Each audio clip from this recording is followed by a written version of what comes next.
Welcome everybody to both sides of the conversation. I'm John Henry, Executive Director. Today is Sunday, so you know what that means. We're going to have another important, impactful, intentional Sunday conversation. I'm excited today because this is one that is much needed in our community. This conversation day is going to be very triggering for folks, very emotional, up and down. We got some powerful guests today. We are talking about domestic violence as we enter this October. As you all know, this is Domestic Violence Awareness Month. Also, it is Breast Cancer Awareness Month. So we'll be having some phenomenal conversations around those two topics. Today, we are talking about the effects of domestic violence and how it plays out with young people, children in the household, in our community. This is going to be a very touching one, but I know it's always going to be great. We have some great guests, so I'm looking forward to it. Real quick, just want to go over a couple of things. I have been out. I'm trying to get back, and excuse me, community, if you hear me sneezing and my eyes running. My allergies is getting me. I've been trying to take medication to fight it, but if you see me tearing up and all that, just understand it's all good. Okay, I'm going through some things. My allergies getting me, but wanted to just say a couple of things to community before we get off today, because I don't want to fix it. One is the Blue Angels are in town this week. So community folks, just remember for folks who are coming in San Francisco for this week, be careful, keep your belongings and everything tucked in your car, okay? You are coming to San Francisco. This is the city of Bippin, okay? They will break in your car and take everything out, okay? So leave no valuables in your car, hide everything, keep your cars tucked away, and keep all your stuff out of plain sight because folks are breaking in cars. But also get to the events. There's a list of events, what's going to be going on during the week. Try to get to these events early as space is going to be tight. People are getting their lawn chairs out. We don't need no chaos, no fighting at none of these events, but it will be a great event. So every year when the Blue Angels come out, it's always a great time in San Francisco. Folks are having a good time. Be safe. A lot of folks are going to be drinking and different things. Please don't drink and drive, community, but it is a great time to have all of the rapid transits is going to be working and moving, Ubers and Lyfts, things of that nature to help as traffic in the city is going to be tough over this whole week. So get out to stuff early, get up as you're trying to get out and think about the time of the traffic. But be safe out there and use as much public transportation as possible, especially if you plan on drinking out in community. Also, we're going to be letting community know about our community engagement and listening sessions that we're going to be putting together. We got some meetings come up. Be patient, community. We want to bring some important conversations community as we continue to try to restructure and look at how we can organize and do better in District 10 with our community businesses, community organizations, as well as folks that are living in the community. So stay tuned. We got more of that information coming. Busy week. We got the parody event taking place this week. A lot of things is happening community this week, and we'll get to a lot of them in our events. But get ready. Some things is happening. Make sure that you are tapping in, tuning in so you can see what's going on. And we're going to try to bring a lot of these events live to the community as well as pictures and photo.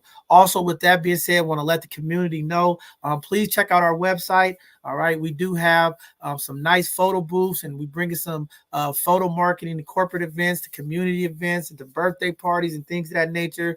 We have some nice photo booths and 360s and drones and different things that we can help highlight and uplift your event, as well as videography and photography professional folks within our organization. So please go to our website, check out some of the services that we're providing to help impact our community as we continue to change the narrative and uplift the voices of the people. That's what we do. The Bishop, you know me, I'm out there. Want to give a huge shout out, okay? Mark to the Lemonade Bar. I got to give them a shout out because they toughed it out yesterday. It was raining and I got there late, but I was able to go and support my Black dollars with that Black business, and the lemonade was good. Mark, I have to tell you, I got a whole jug of that lavender. Oh, the lavender one. The lavender one is pretty good. I was like a little hesitant on it on Tuesday. Let me tell you, that lavender is the real deal. So I want to give a shout out to the Lemonade Bar and to the amazing family working together to do their business and impact community. We were able to get out there, and it was a great event, even though it was raining. I made my rounds. Want to give a huge birthday shout out to Tiffany Sutton. Yesterday was her 50th birthday. A phenomenal party. Now, the Bishop was late. I was tired. And let me tell you, Mark, I didn't get the memo, the colors. I'm in there looking like a space alien, and everybody's wearing black and red. But had a good time. Tiffany's a community pillar, always doing stuff to help community. So it was great to be in space with her and a number of community folks to celebrate her 50th birthday. With that being said, Mark, there's all kind of stuff going on. I think the Niners is up, the Raiders is losing. I don't know. The Cowboys is coming to town next week. I don't know, Mark. It's a great week. But holler at the people. Talk to them. Tell them what's going on. The voice is here. Man, Bishop, first of all, let me just say it's good to have you back again. I know you've been on the road the last few weeks. You've been checking in when you can, but it just feels good to have you back on set. I know the team missed you, the community missed you. So, man, I want to make sure we acknowledge you and give you your flowers, brother, because I've honestly, lately, I've been watching that there's a lot of great examples here back in Houston, Texas. I mean, I'm on cloud now right now. My Texans are looking good. Got to give a shout out to the head coach, D'Amico Ryans. Of course, you know, he used to be out there in San Fran running the defense, but he's brought that attitude to Houston. So it's good to see positive role models that I can connect to and relate to. Shout out to Deion Sanders, what he's doing out in Colorado. It just shows the power. Sometimes it just takes one leader to step up and make an impact on an entire community. And I know that's what you are doing for the Bay Area. So, man, I just want to continue to salute you. And, man, glad to be here, community. We do have an impactful conversation to have tonight because whether we're talking about the present or the future, there is no other resource that is greater than our children. So we need to do everything we can to make sure we address and protect them at all costs. And speaking of children, speaking of youth, speaking of impactful people, both sides of the conversation, we have some phenomenal youth from USF that is joining our organization, volunteering, giving back. Let me tell you, community, when the young people get involved, change happens. I don't care what you say. If you go back in history, the movement, everything that happens in this country starts with the youth.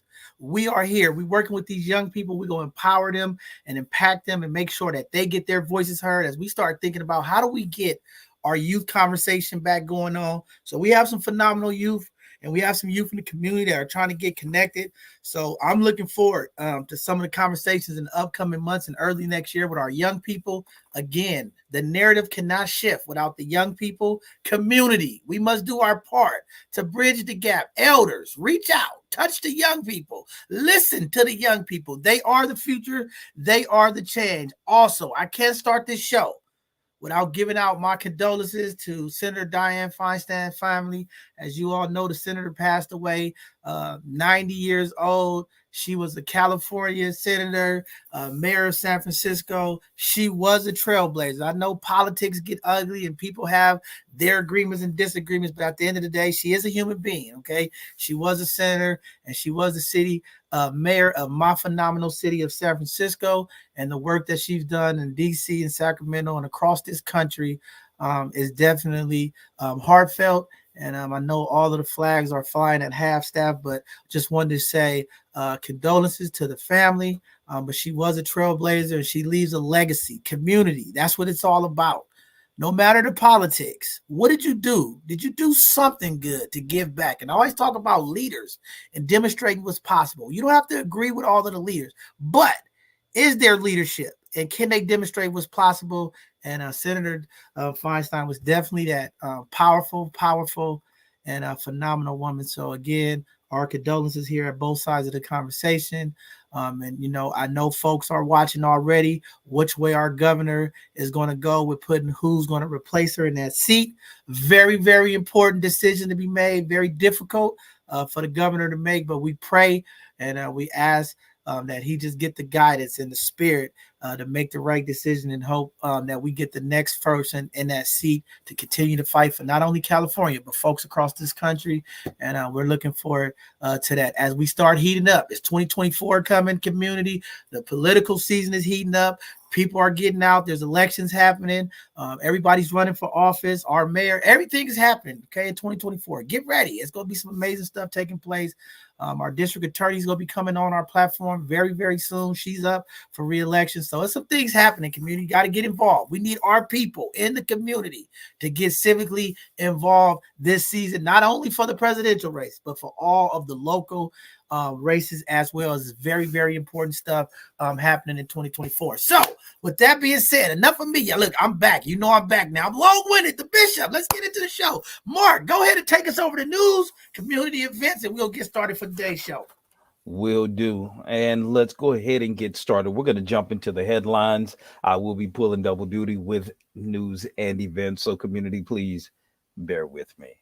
First headline reads SF supervisor calls to ban turns on red lights throughout the city. San Francisco City Advisor Dean Preston has introduced a resolution urging the Municipal Transportation Agency to ban right turns at red lights across the city.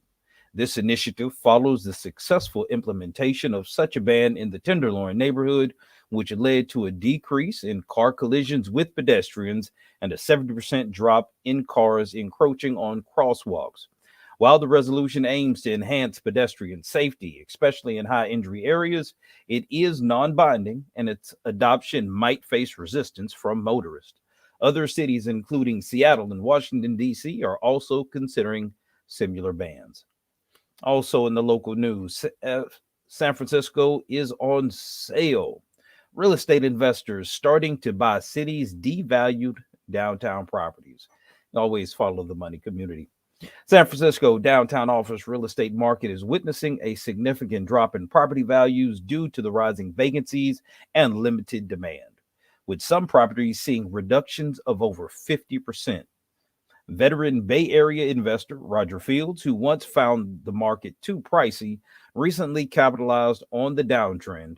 His firm, Peninsula Land and Capital, acquired a 13-story building previously occupied by Wells Fargo in the heart of the financial district. The property, located at 550 California Street, sold for just over $40 million, less than half of its value nearly 2 decades ago. The decrease in values is prompting various investors to purchase properties at reduced prices, anticipating future growth. Also, in local headlines, SF teachers scheduled a strike vote. And what does this actually mean? After 10 months of negotiation, the San Francisco Unified School District Teachers Union has scheduled a strike vote for October the 8th. This move, initiated by the union's leaders, aims to pressurize district officials to acquiesce to their demands amidst concerns from families about a potential mid-semester school shutdown. The vote is open to the 6,000 members of the United Educators of San Francisco, including teachers and other staff. However, a successful strike vote doesn't immediately lead to a strike. It serves as the initial step. To proceed with the strike, there are legal processes and negotiations that need to unfold, possibly taking months. Key issues in the negotiations include compensation, class sizes, staffing levels, and the placement of teachers' children in schools where they teach. The district is facing financial constraints, spending more than its revenue, which further complicates the negotiations. And the Senate reaches spending deal to head off government shutdown. Senate Republicans and Democrats have agreed on a stopgap spending plan to prevent a government shutdown, maintaining funding through November 17th. The plan includes roughly $6 billion each for Ukraine war aid and disaster relief following recent wildfires and floods. While the Senate bill passes its initial procedural hurdle with strong bipartisan support, the legislation is expected to face challenges in the Republican-led House due to opposition to Ukraine aid and demands for significant spending cuts. Speaker Kevin McCarthy is under pressure, with some far-right Republican threatening consequences if he brings the Senate bill to a vote, and he has proposed an alternative spending plan focused on border security. So that's going to go ahead and take care of our headlines. Now I'm going to transition to the community events, and give me one moment as I take a sip of water here. And definitely, I got to give you a break, but I have to say something while you're taking a break about the schools striking. My call to action right now is to all community-led organizations that do childcare and provided services. Our younger kids are going to be impacted. Our families are going to need support. So I'm hoping that all of our community organizations, churches, folks get behind, pay attention to what's going on, as some families are going to be impacted by the strike. There's other also unions striking in the city and across the country right now. Again, as blue-collar workers understand the urgency to band together, blue-collar workers, the level of wealth and opportunity is growing so fast in this country that folks have to stick together. I know it's unfortunate, And I know these teachers are going to impact families in San Francisco, but I need our community organizations who have resources, childcare, and different things of that nature to be ready to help support these families that's going to be impacted with this strike. We don't know how long it's going to be, but we're going to need community to come together to make sure our babies are still getting educated and have a space to go, and meals and things of that nature. So, just wanted to put that out there. But go ahead, Mark, get us in those events. All right, we'll go ahead and get jumping into the community events. Department of Police Accountability, Community Connect Mediation Forum. Learn from the San Francisco Department of Police Accountability and how mediation resolves community complaints about policing. Tuesday, October the 3rd, 12 to 2 p.m. Register at the link below. And the SFHRC proudly presents a conversation with Nicole Hannah-Jones, October 5th at 6 p.m. Doors to open at 5:30 at the Sidney Goldstein Theater, located at 275 Hayes Street in San Francisco. And you can also join SFHRC for Pathways to Priority, Strategies for Transformational Economic Empowerment, October the 5th and 6th in San Francisco. For more info, visit the link below.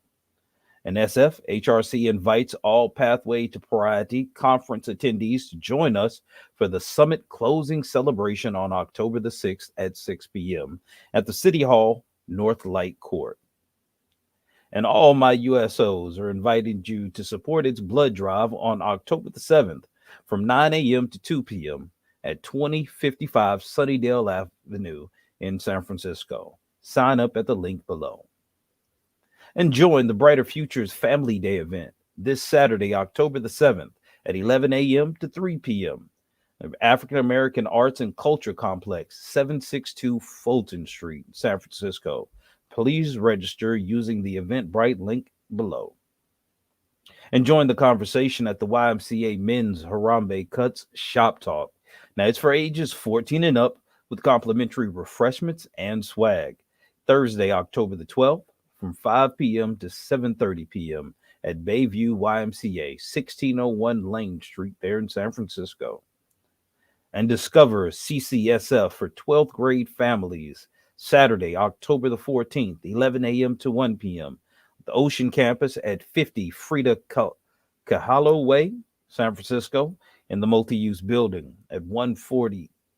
Multi-use building 140. So come out and learn why the City College of San Francisco is a great choice. And Push Dance Company's Sanctuary grand opening will be Sunday, October the 15th at 447 Mina Street there in San Francisco. Tickets are on sale now. And the International Shakeout Day on October the 19th. Join in on the world's largest earthquake drill. Register to participate at the link in the description. And YCD presents the second annual District 10 Safety Plans Violence Prevention Peace Rally. There will be food, vendors, raffles, music, and more Saturday, October the 21st from 11 a.m. to 4 p.m. at Monarch Gardens, located at 428 11th Street there in San Francisco. Email link below for more information. And the San Francisco Safe will have a Halloween candy explosion on Saturday, October the 29th from 11 a.m. to 5 p.m. Admission is free, and the event will include food, carnival games, music, and more at the Gilman Park at 903 Gilman Avenue in San Francisco. And the Farmers Market located at the Southeast Community Center, 1550 Evans Avenue, every Thursday now through November 30th from 3 p.m. to 7:30 p.m. They accept cash, debit, and EBT. And OMI Cultural Participation Projects, The Lion King, Friday, December the 8th at 7:30 p.m. at the Orpheum Theater at 1192 Market Street there in San Francisco. And the San Francisco African American Reparations Advisory Committee cordially invite you to be a part of the conversation every second Monday in 2023. You may attend in person at City Hall, located at 1 Dr. Carrollton B. Goodlett Place, or online by registering at the link below. And Dreamkeepers SF invites you to join us for community updates every third Wednesday in 2023. These meetings are open to the public via Zoom, So for more information and the meeting link, please visit the site below. And Wu Yi presents the Holiday Pajama Jam for the Bottles and Blanket Pantry on Saturday, December the 16th from 1 to 4 p.m. at 4900 3rd Street in San Francisco. They are a new nonprofit and donations are needed. And the OMI Cultural Participation Project's The Wiz, Saturday, January the 27th at 7:30 p.m. at the Golden Gate Theater at 1 Taylor Street there in San Francisco. Also, SF Human Rights Commission has regular bi-monthly commission meetings on the second and fourth Thursday of each month at 5 p.m. in the San Francisco City Hall Room 416. You can also attend via Zoom. And be a mentor for the San Francisco United School District. Join SFUSD's school-based mentoring program, Mentoring for Success.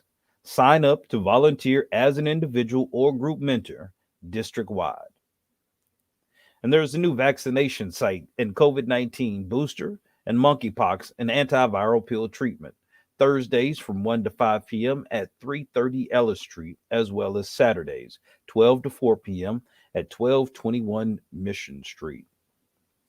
And the community living room, open all day, Monday through Friday. Breakfast served from 9 a.m. to 12 p.m. And there is grab and go lunch from 2:30 to 3:30 p.m. at the City of Hope Cafe, 750 Ellis Street in San Francisco. Now, would you like to promote your business, nonprofit, or community impact? Then sign up for our Hidden Gems show. Share your expertise on Educational Thursdays and be a panelist on Sunday's Conversations. Keep up with both sides of the conversation's latest shows and community outreach events. Follow us on all social media platforms. You can also subscribe to our newsletter at bsotc.org. And also, both sides of the conversation welcomes individuals who are interested in giving back to their community to join us as volunteers. We value the positive impact volunteers can make and invite you to be a part of our mission to uplift and support our community. And both sides of the conversation kindly request your invaluable support as our podcast and community engagement endeavors. We cordially invite you to explore any of our donation links, as your generous contributions will greatly aid us in enhancing our programming. And we would like to take this time to acknowledge the Dream Keepers Initiative and in support of both sides of the conversation's programming. The Dream Keepers Initiative amplifies the voices of and invests in San Francisco's diverse Black communities to reform public safety and address structural inequities in San Francisco. So please visit the link in the description below to learn more. And also, we do have upcoming shows. Our Hidden Gems on Tuesday, October 3rd at 7 p.m. and our Educational Thursday on October the 5th, also at 7 p.m. We'll have some amazing guests, which will also bring you some more valuable information to the community. And with that, Brother John. Man, I am excited. Now, there's a lot of information, community. I know y'all like, I want to hear the conversation. We're going to get to the conversation now. We got some stats and stuff to get to. But first, we're going to bring up today's panelists so that they can introduce themselves to the community, tell you a little bit about them and what they're doing as we get ready for this very, very important conversation on domestic violence and the effects that it have on children. With that being said, I'm going to bring up our first panelist today. This queen is doing everything. She's an author. She is a trailblazer. And I'm happy to have her back. Miss Jamie Wright, welcome back to both sides of the conversation, queen. Listen, John, Mark, it's an honor to be here. John, it's so good to see you. I seen Mark not too long ago. Brother, it is a delight to see you. And I'm just elated to be here. Well, you know, I'm always excited to have space with you. You are a very powerful mover and shaker. And, I just always appreciate the work that you do for community and just always change the narrative. So I'm happy to be back. I'm just happy that I'm back today with you here with this type of conversation. I'm excited. So very happy. With that being said, we'll bring up our next guest, Miss Precious. She's been here. She's a voice of the people. Welcome, Precious. Hi guys, it's great to be here. I see it's a nice day outside. You know, it's just good to be out. But I'm glad to have you here. And I know you're going to have some great conversation for today's topic. So just looking forward to having you here. And look at this. Look who's back. Miss Gayla is back. What's up, Miss Gayla? How you doing? Hey, how y'all doing? I'm doing good. I had to reach out to you. I know this is a good topic to have you here. I know you have some great insight. But you just today your spirit and I was watching you today on your live, and I was like, I gotta get Gayla here today. You fired up. I could feel the energy, and yeah, I had to make sure you was here today. But good seeing you, Queen. You too. Hello, All right, everybody. and then we have one other guest, Miss Ingram, Miss Latria Ingram. Welcome to both sides of the conversation, Queen. Thank you. Thank you for having me. Go ahead and tell the people a little bit about yourself.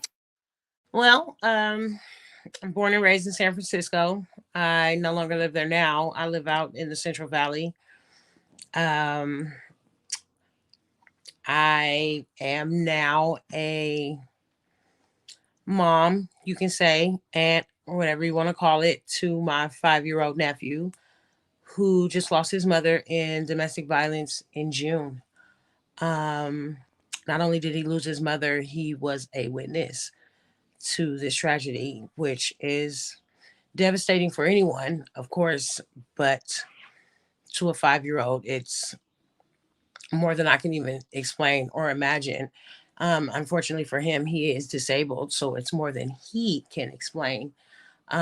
So as we journey through this and mourn my sister, and try to take the next steps to make sure that he knows he's loved and he's safe and he will be valued in this home, it's constantly reliving those moments because he does not have the mind state to understand that mommy's not coming back. And instead of being able to express his emotions or even explain what happened, he only acts it out in violence. It's another learned behavior. So as he's starting school, um we are struggling with just getting him through a 3-hour day. you know um he has his violent outrages. He struggles with impulse disorder as already, so you add that into the trauma, and it's just hard. It's really hard for him, but again, I love him. I loved my sister. I wish that I was able to turn things around for her or get her to see that there is an out. And unfortunately, we weren't able to do that. And that is a lot. It's a lot. But I stand firm, and I've always stood firm for my family. And so when it's time to stand up and it's time to be whatever they need, I'm always there. And so now I have a daughter of my own. My daughter is 21 or turning 21. Um, and I thought that I was coming into a place of life where I could just travel and, God had other plans. And here I am. And now I am raising a little boy, and I would do it over and over and over again. If we could have, if I could have had an inkling of the protection that he has when I was younger, a lot of things would be different. Again, I grew up in San Francisco. I've seen and done a lot. I'm no angel, no saint, but I made it out. So I'm happy to be here and be in this space to be able to provide for him. But it's a long journey. And again, you tend to think, if you've raised one child, you can raise another. And that is not always the case. I am scratching my head and sitting in tears often, just trying to figure out how to give him the love and comfort that he needs and understand it. So just as lost as he is without having his mom, I'm just as lost as having to bury my little sister. So it's been a struggle. And I'm looking for all resources and anything that could be beneficial to help him grow up to be a remarkable young man and not an angry black man. So Wow. that's Very what I can do. We're very powerful. I want you to hang in. We're going to get you there. We're going to get you some help. We're going to get you some resources. That's what we do. We're going to connect you with some people. There's somebody. I'm calling this out, okay, in the universe that something is going to happen today. So just hang in there. Looking forward to this conversation. I know it's a tough conversation. Just be patient and get through it, and we'll give you the time you need. I know this is emotional, but as we get through the conversation, it's going to be great to get your perspective and just things you are dealing with in this conversation. We're working with this young brother, and we're gonna make sure we do our part here at both sides of the conversation to support you and make sure you get the resources and whatever support you need. We'll be moving and using our network to make sure we get somebody to connect with you. Okay. Thank you. So hang in there. Brother Mark, before we get started, community, I want to give you guys some intro stats and what's going on with this conversation of domestic violence. Very interesting numbers. And I'm going to have Brother Mark go ahead and give us the stats before we open up today's conversation. All right. So let's frame this conversation. Like Bishop said, this is a very potent conversation, and domestic violence harms entire families. But children often become invisible victims. And today we're going to explore the traumatic effects that exposure to intimate partner violence has on kids and strategies that to help mitigate the long-term damage. Again, according to the DOJ, African-American women face higher domestic violence rates than other groups. We discuss community-based support, helping Black youth process trauma to break the cycle.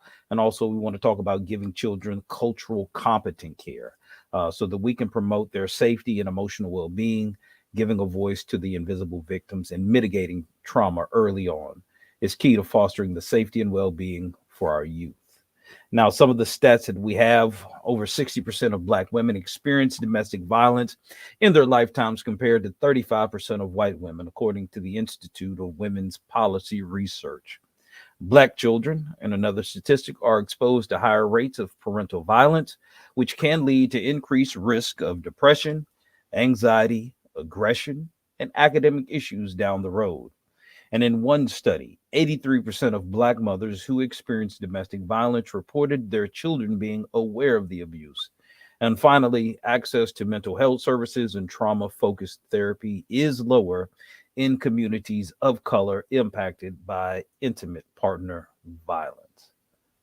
So, Bishop, with those statistics, it's kind of hard to just know where to open this kind of conversation is, but I guess we just talk about some of the unique challenges that our Black children face when dealing with the effects of witnessing domestic violence from our guests. And before we jump into it, I want to also say that, it doesn't cover some of the issues that's happening in our LGBTQIA community as well. Very high numbers of domestic violence and, things of that nature in that community. I was on a call and they was talking about those numbers of same-sex domestic violence is very high, not only here in San Francisco, but across the country. Because I know there's a narrative out there that, yes, men are majority of the, perpetrators of domestic violence, but there is a lot of domestic violence in those same-sex marriages and relationships as well. So just want to put that out there that we want to try to cover as much as we can, but just want to put that out there because a lot of times we forget about that. And I also want to make sure that we name that and uplift that as well, as folks need mental health and folks need access to resources. And definitely we need to bring back conflict management and anger management into our communities, our schools. I know folks are against it in some places, but I really think that we definitely have to bring those back. So with that being said, I want to open it up and, want to talk about this impact of domestic violence and how it impacts our children. I want to open it up with Jamie because the first question is about the challenges that are faced when young children are witnessing domestic violence in our home, the impact and then the work that you do, just seeing the family dynamic of how that violence impacts our community. I just want to let you speak to it and kind of open us up as we start moving around. And this conversation is going to go different ways, community, because it's different perspectives and different life lived and seeing things that are taking place from different folks. So we'll be all over, but I want to open up with that, Jamie, because I know you do a lot of this work and I know you're firsthand boots on the ground with this stuff. Yeah. Well, First, sis, I want to honor your sister in this space. I push in the face of adversity for women like her. Um, yeah, that's first of all. Second of all, when it comes to the impacts that it has on our young people, you all, I sit here as a survivor of childhood sexual abuse, overcoming homelessness as a result of domestic violence. I just spoke at a homeless conference this a couple of days ago, and I shared with them, yeah, I had my high heels on and everything because I owed the community there my very best. However, I shared with them I began smoking crack cocaine out of a Coors can in the rural parts of Oklahoma, came home pregnant at 14 years old, and by the time I was 19 had been pregnant 4 more additional times, and never in a million years thinking that I would fall into homelessness as a result of domestic violence. But as it relates to our children, yeah, I've been able to overcome a lot, but it's simply because I was introduced to domestic violence as a little girl. And so it impacts our children, John, panelists, um, in various ways. I mean, I still push, through my mental health challenges and things like that. And all of what I push through as an adult woman standing right here today with you all happened when I was a little child, seeing domestic violence, hearing my mom cry out for help as she was getting the crap beat out of her, remembering going to a shelter when my sister and I was very little. So it is, I mean, the impacts, John, we don't even have enough time in this conversation to begin to even think about unpacking the impacts. But from my lived experience, I didn't get a chance on a healthy life from the gates, from the starts, because I was born into a very toxic um, uh, uh, family filled with domestic violence. Yeah, it's very troublesome. And I think about when you talk about the toxicity of these type of relationships, and you look at the internet and some of the influencers and some of the folks and how prevalent um, verbal abuse, physical abuse is happening on social media. You look at some of these rappers and they relationships. It's tragic stuff. But you're right, we don't have enough time to cover it all. But you know, for me, because I work with a lot of these young people, and what I'm finding is the coalition between childhood violence and observing domestic violence is linked to a lot of our very violent offender young people and some of the things that's taking place in the community. And then the connection, as you said, how you connected all three. Because it's something about when you grow up watching violence in your home, living in the environments that we have, how that connects to the behavior and the outcome that is being displayed from that learned behavior, and then the substance abuse. And the substance abuse is tricky because one of the things that I'm learning is some of these folks are leaning to the substance abuse. Some are doing it to heal the pain, and some are using it to get through the pain, right? But we're lacking the mental health support in all of it. So I mean, so it's like when you have these disparities that impact our community, a lack of resources, lack of money, social economic statuses and things of that nature, getting access to this care, people are using their own medication, which tend to turn into substance abuse and other things. Very tragic stuff. John, can I just add, because I'm solution oriented. Go ahead. Right. So the solution to a lot of these issues is to, first of all, like you do, have the conversation, acknowledge in our community that is happening, and begin to have the conversation in places where it matters, in church, in entertainment venues, like at concerts, have the conversation that is happening. And third, I heard you mention that conflict resolution, going back to the basics of what does a healthy relationship look like. And that's what I've been taunting those two things in my advocacy work now, is providing resources to the people that cause harm, because we know that people that harm people, they hurt people typically because they're hurting themselves. And then second, show us what a healthy relationship looks like. For me, I thought to be hit and to hit was healthy because that's all I seen. So so I wanted to just make sure that I don't just leave us with, yeah, we don't have enough time to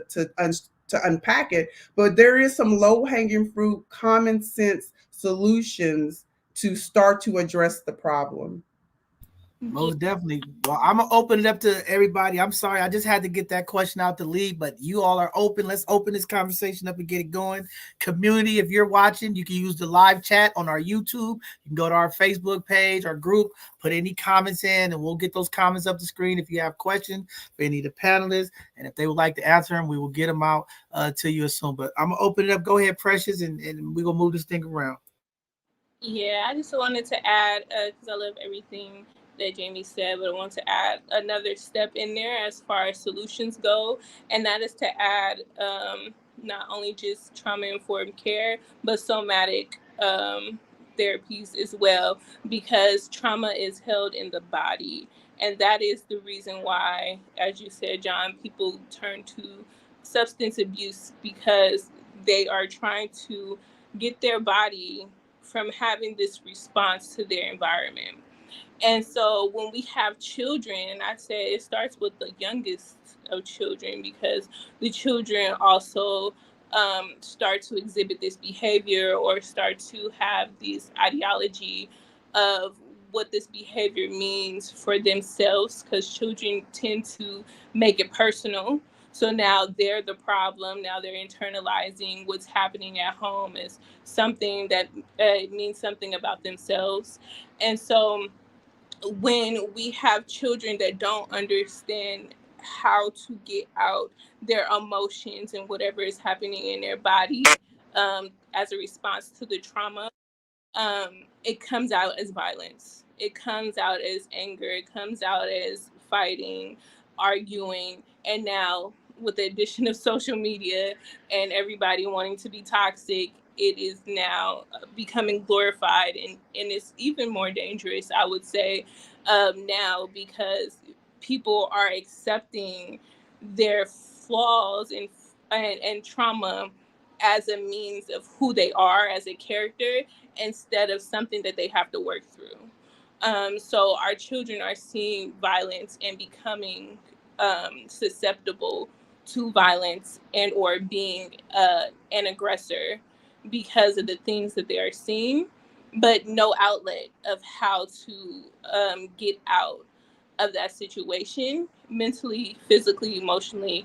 And there are not a lot of safe spaces for children, because we know the system is trafficking our children as well. So there's not a lot of help for women who, or men, because people are getting abused. But I say women specifically because there is a statistic for women seeking shelter with their children, and men don't even get this option. That's why I'm specifically speaking for women.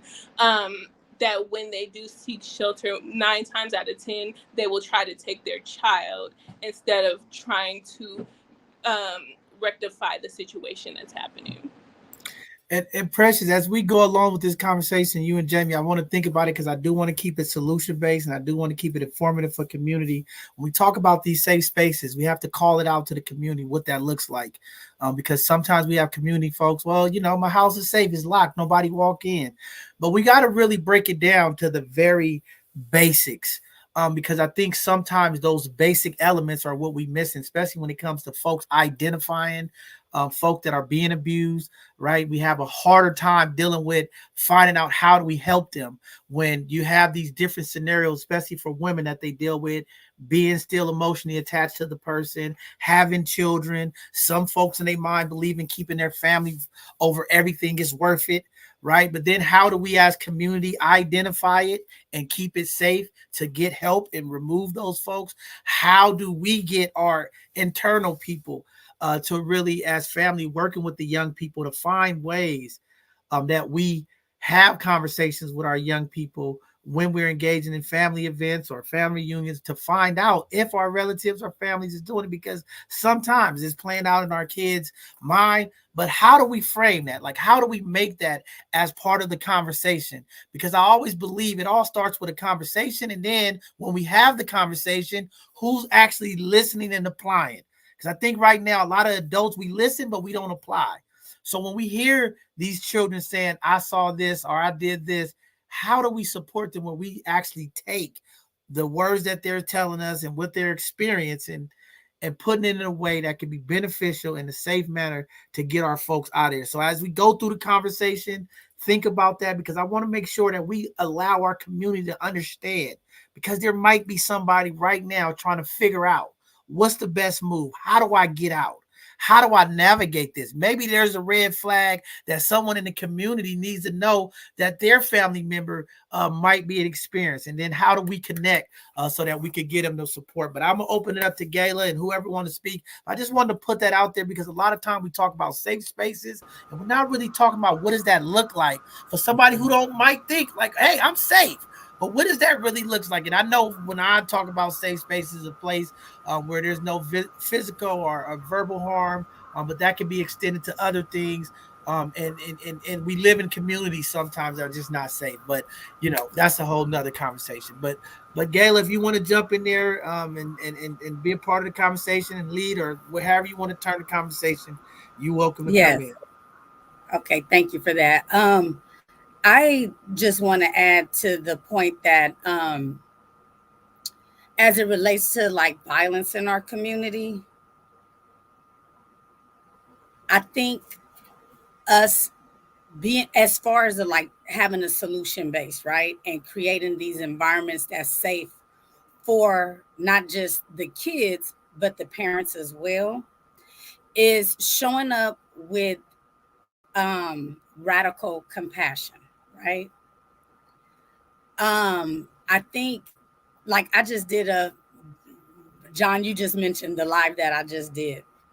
Well, there was a live I did just a little while ago talking about attachment and growing up void of a proper, secure attachment and what that looks like playing out in my life today. And in that, there was someone who said a real mean, ugly thing. And I addressed it later like, hey, this is part of our problem in our community.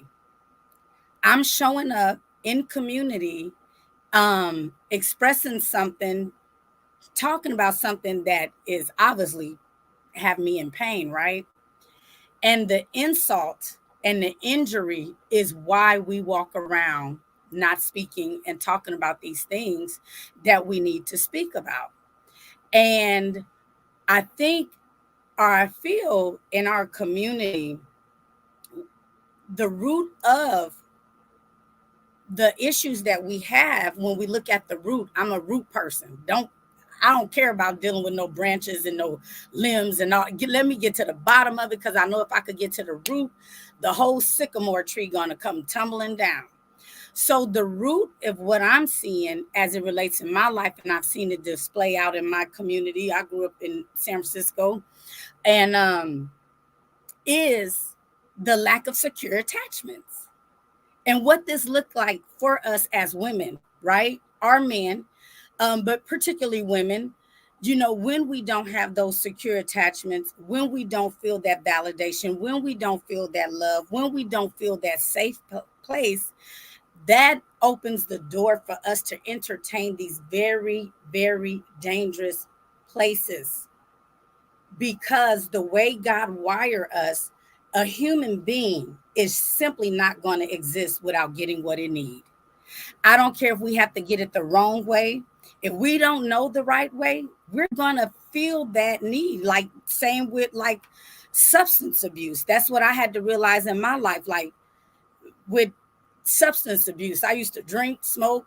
I still drink my little wine, but even recently I had to go through a deliverance of detaching from alcohol the way that I was attached to it, because I was using it to self-soothe, regulate me whenever an emotion come up, or a feeling of alone or anxiety, whatever that looks like.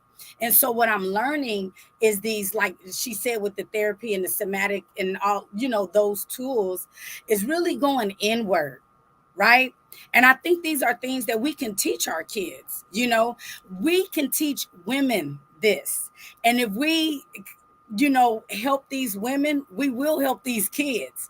I think once we get in, equip them, empower them, first provide them with a secure environment, not with our mess that, we do in the Black community, find out information, then turn around and abuse people. Not that, stuff that is prevalent in our communities, not showing up in that injurious way, but showing up in that way where we creating these safe places for them.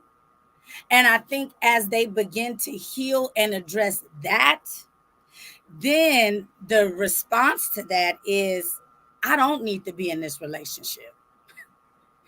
Do kick rocks right now. Right now.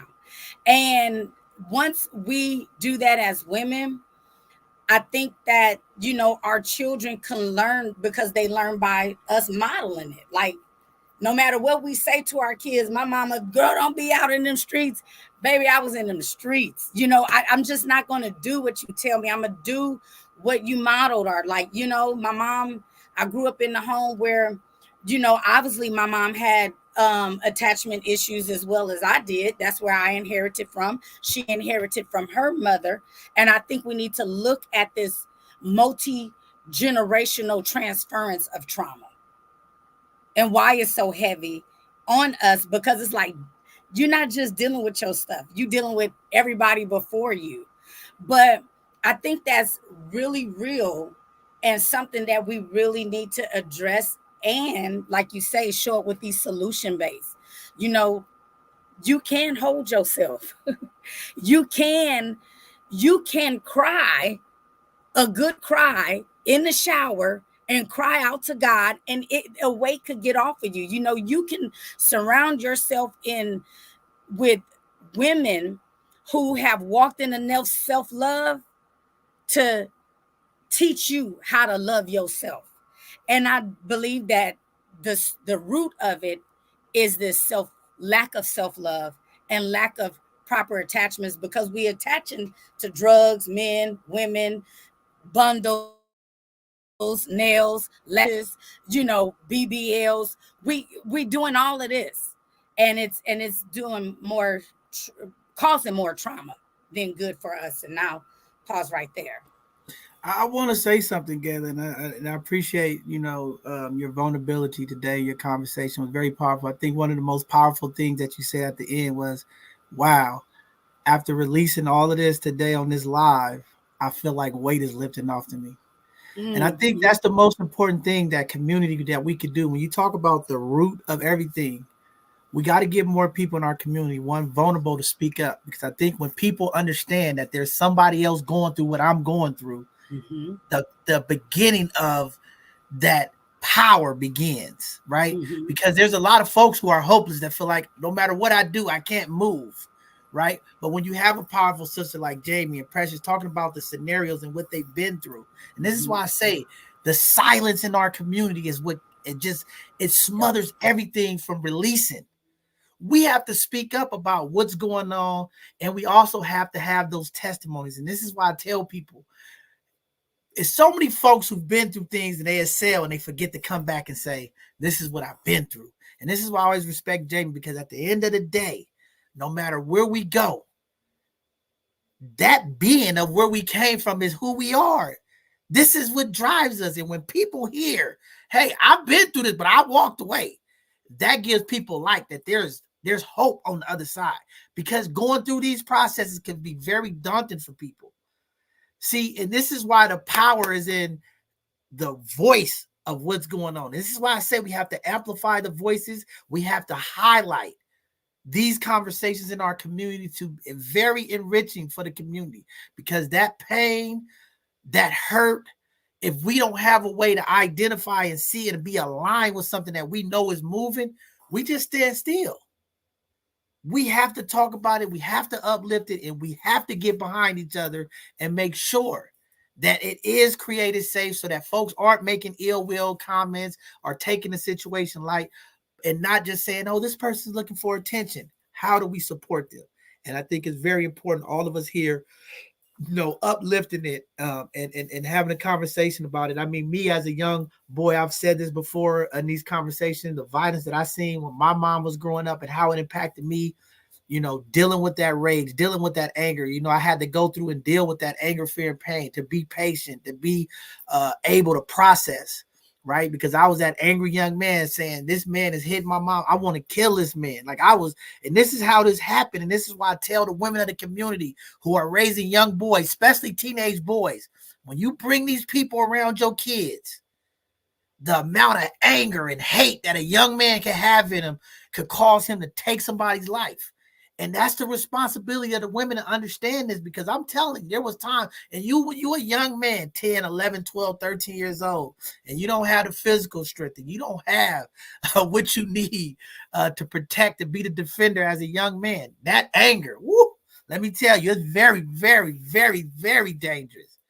And as you get older, and we continue to keep ourselves in these, unhealthy environments in the communities that we live in, and they wonder why these young kids are so cold, they already programmed it subconsciously. When I see this dude, when I get older, no matter if the mother's with him or not, that young man holds on to that anger. And he might see that person and cause harm just because. I remember. That's what happened when we don't release this stuff. And that's why it's important when we work with our young people to give them a voice, give them a space to uplift and release what they're holding in. Because I'm telling you, when you hold that anger for many years, oh man, I was on a mission. I didn't even care. I was like, oh man, this dude, man, he got a problem with me, man. And then as you get older and your life is not right and you're listening to the wrong people, man, and you get a hold to the wrong things, very, very dangerous situation. So we got to, again, continue to work with our young people and model behavior. I know Io's not here today. She always talk about model behavior. Mm-hmm. And this is why my call is to the man in the community, the woman in the community, our behaviors that we display in our homes, in our community, around our young people. They are watching. Yeah, they are watching, community. We have to do a better job as elders and adults of the community to make sure that the behavior and what we're displaying, especially in high emotional situations, is the difference of how we change the narrative in our community.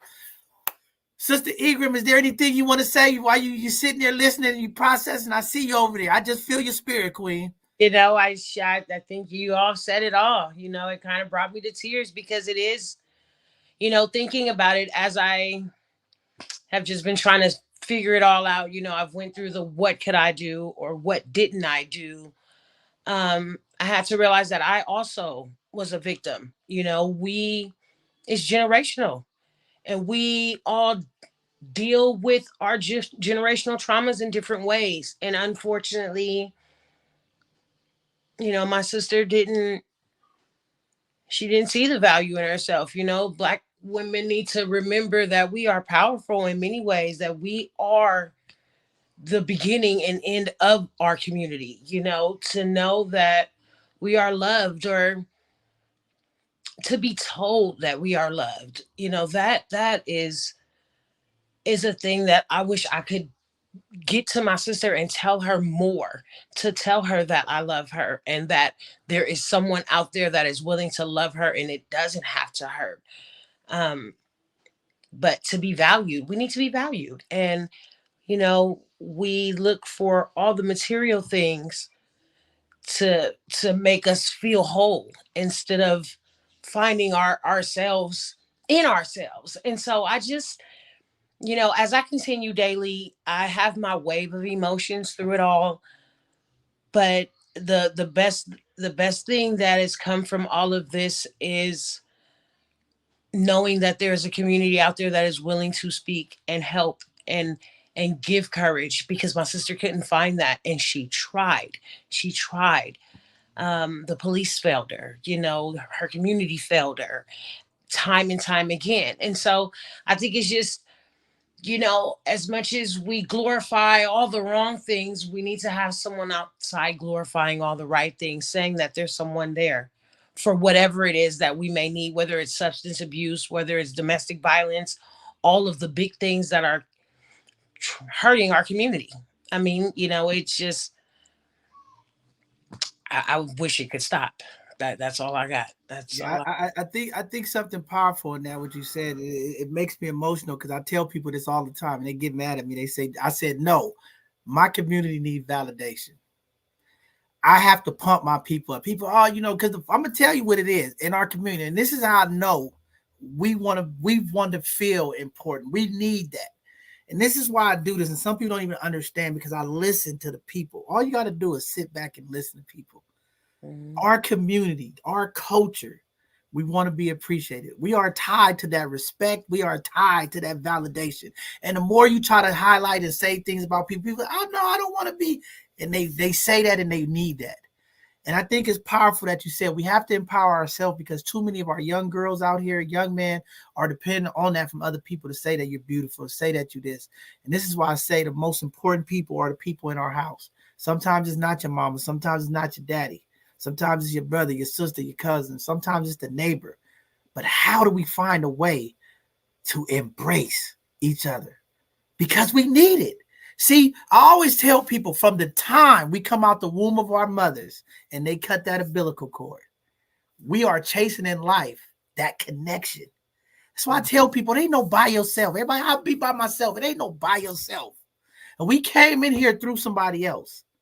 And ever since we left that, coming out of that womb, we've been chasing inside of us internally. Sometimes we don't even understand that we're chasing that connection. That's why we get so heavy in relationships. Sometimes people, why am I always looking for a relationship? Why do I always need somebody to love on?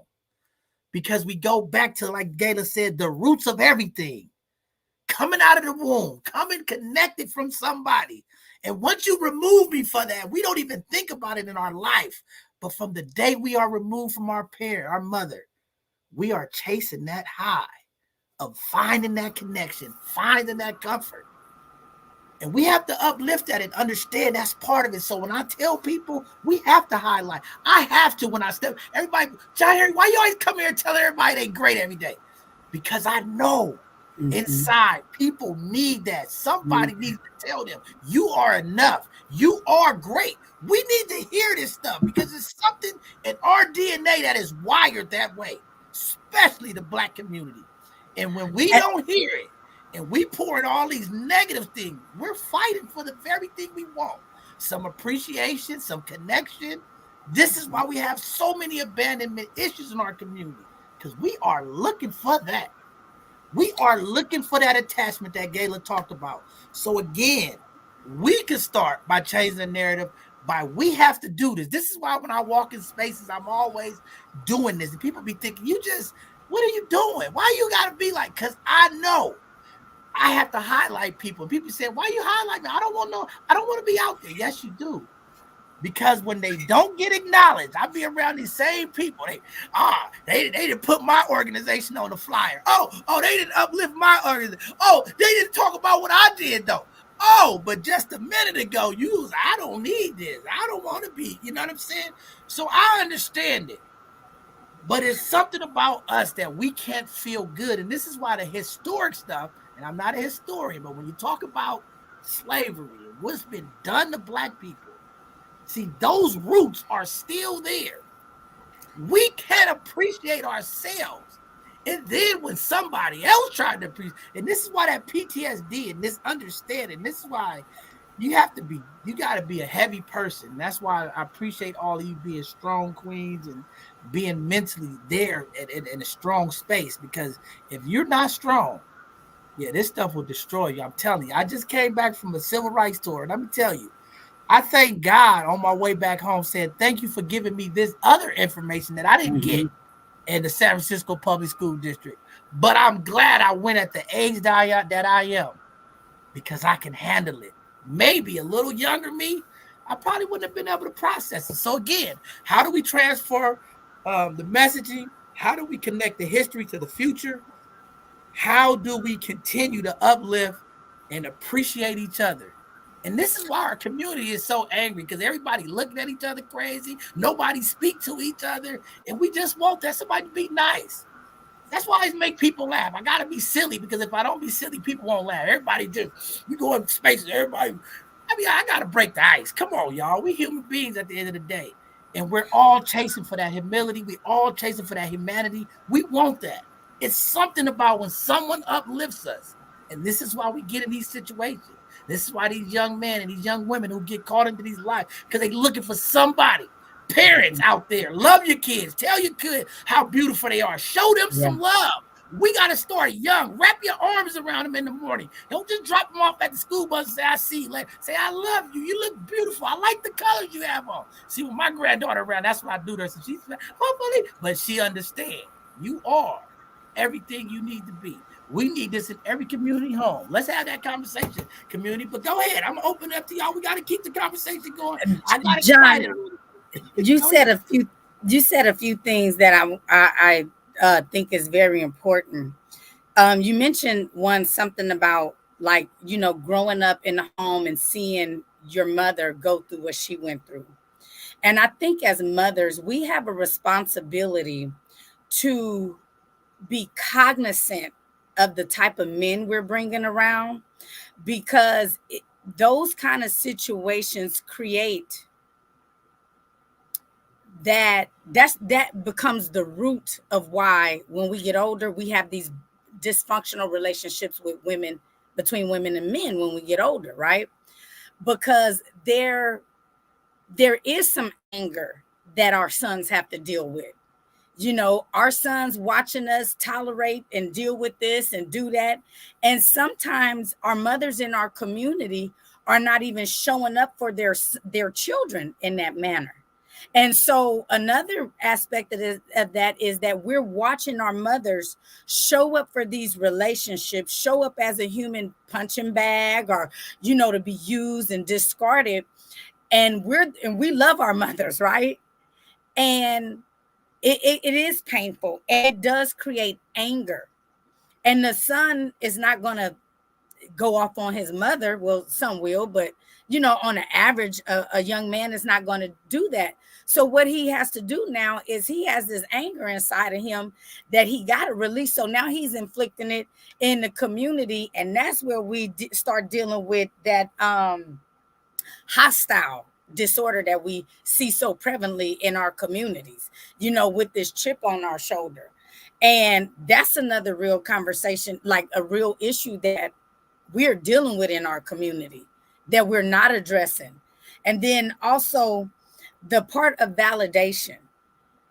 I think it is very important for us to acknowledge and put into factor the things that our ancestors dealt with in slavery that do impact us, because now it's called transgenerational trauma. So the way that epigenetics is, if nobody come and dispel that behavior, guess what? It's going to live in that generation that's walking around now. So although we are not on that plantation, we own the plantation, but not that one.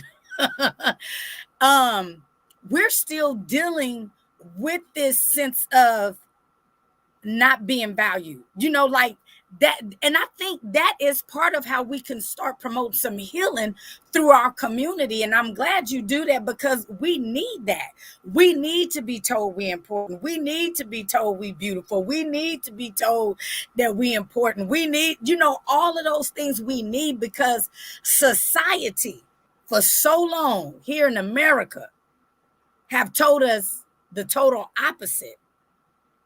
And I think we don't put in the factor that is something we need, because society don't tell us that.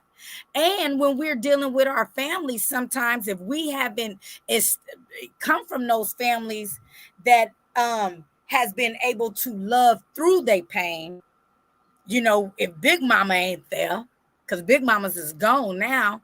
You know, your grandmas is 30-something years old now, and they popping it like it's hot, just like with their children. So those generations provided a richness and a security that we're seeing being chipped away at our people and in our communities and our, you know, our families.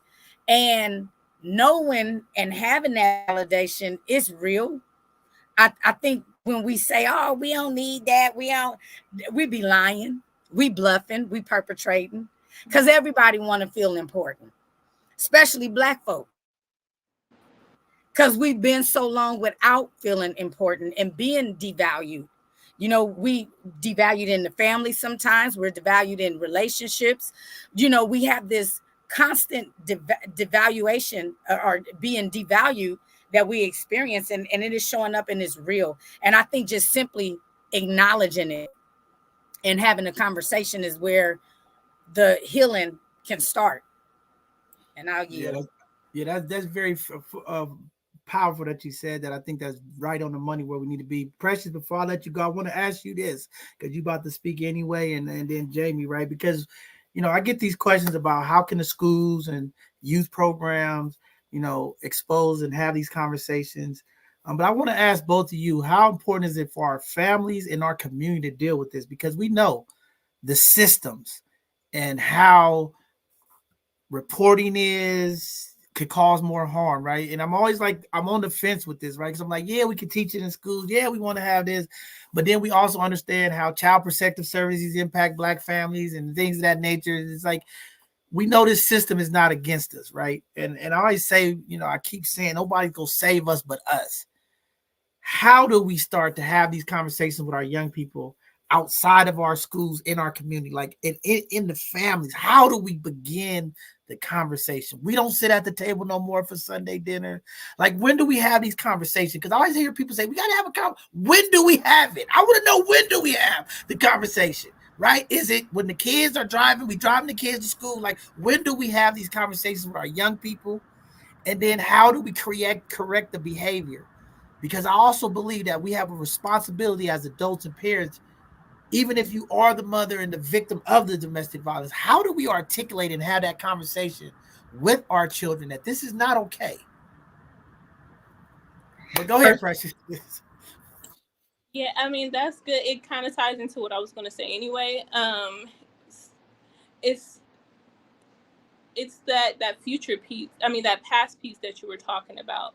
So more importantly, and I'm very shy that I'm going to say this because I am the self-love affirmation queen. It's what I do. But more importantly than that, what we need is that future piece, because if you don't know where you've been, then you don't know where you're going. And trauma goes back 40 years, 40 generations. So just imagine that, and you being in your family and trying to be the one to, like she said, dispel that trauma, but it's still in the bloodline. And we have to understand, like, how did we get here? Because, like you were saying, many people aren't able to accept compliments. They aren't able to accept the right kind of love. They're not able to accept healthy relationships. And then we wonder why these people, myself included, are not able to leave these toxic, abusive relationships. But it goes back to that future piece. And it's not about the love that the person didn't get. It's not about the lack of affirmation. It's about not being able to fix the situation.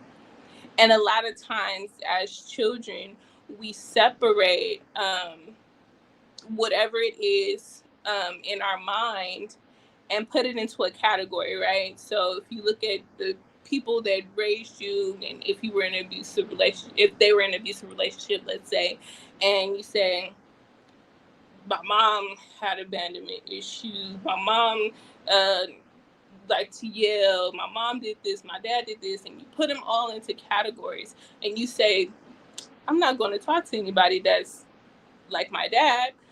I'm going to, I wanted to save my mom. So you get into a relationship, and a lot of people are getting into that relationship to save their parent.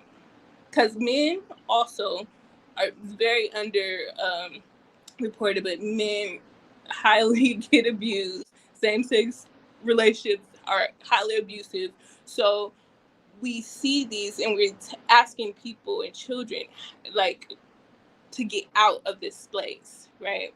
But you can't get out of some place that you're trying to either save or stay away from. And it sounds counterintuitive to be able to stay away from something, but you attract it more when you think about those things. So in the back of your mind, this person seems familiar and you don't know why.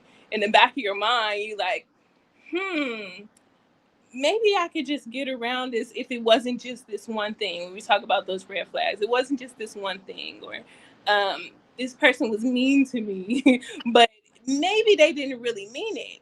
But that's because you probably did receive affirmations after hearing abuse or receiving abuse from the parent that was the abuser or being abused or whatever. So now you cope with all the coping mechanisms that you had to have in your life, and it comes into this relationship, right? So as far as trying to help our children navigate that, you have to have a system in place to be able to let them articulate their feelings, because children, like I said, are not emotionally intelligent enough, because we got some smart children and we think because they said some insightful things that they are able to process what they're saying. And if we give them the tools, they will be able to. But most of the time we don't. We tell them, to be quiet. We may, as teachers, counselors, whatever, take note of it, but we don't sit and ask the children, how are you feeling about this? How did this make you feel? What words can you put to this? And then give them the tools to be able to make a plan for themselves. Because that was a big thing for me when I was growing up. I got into therapy early. Thank God I had a great therapist, but she gave me tools to process my emotions. She gave me self-reflection. She gave me different tools that I still use to this day to be able to write down my feelings and understand what I was going through.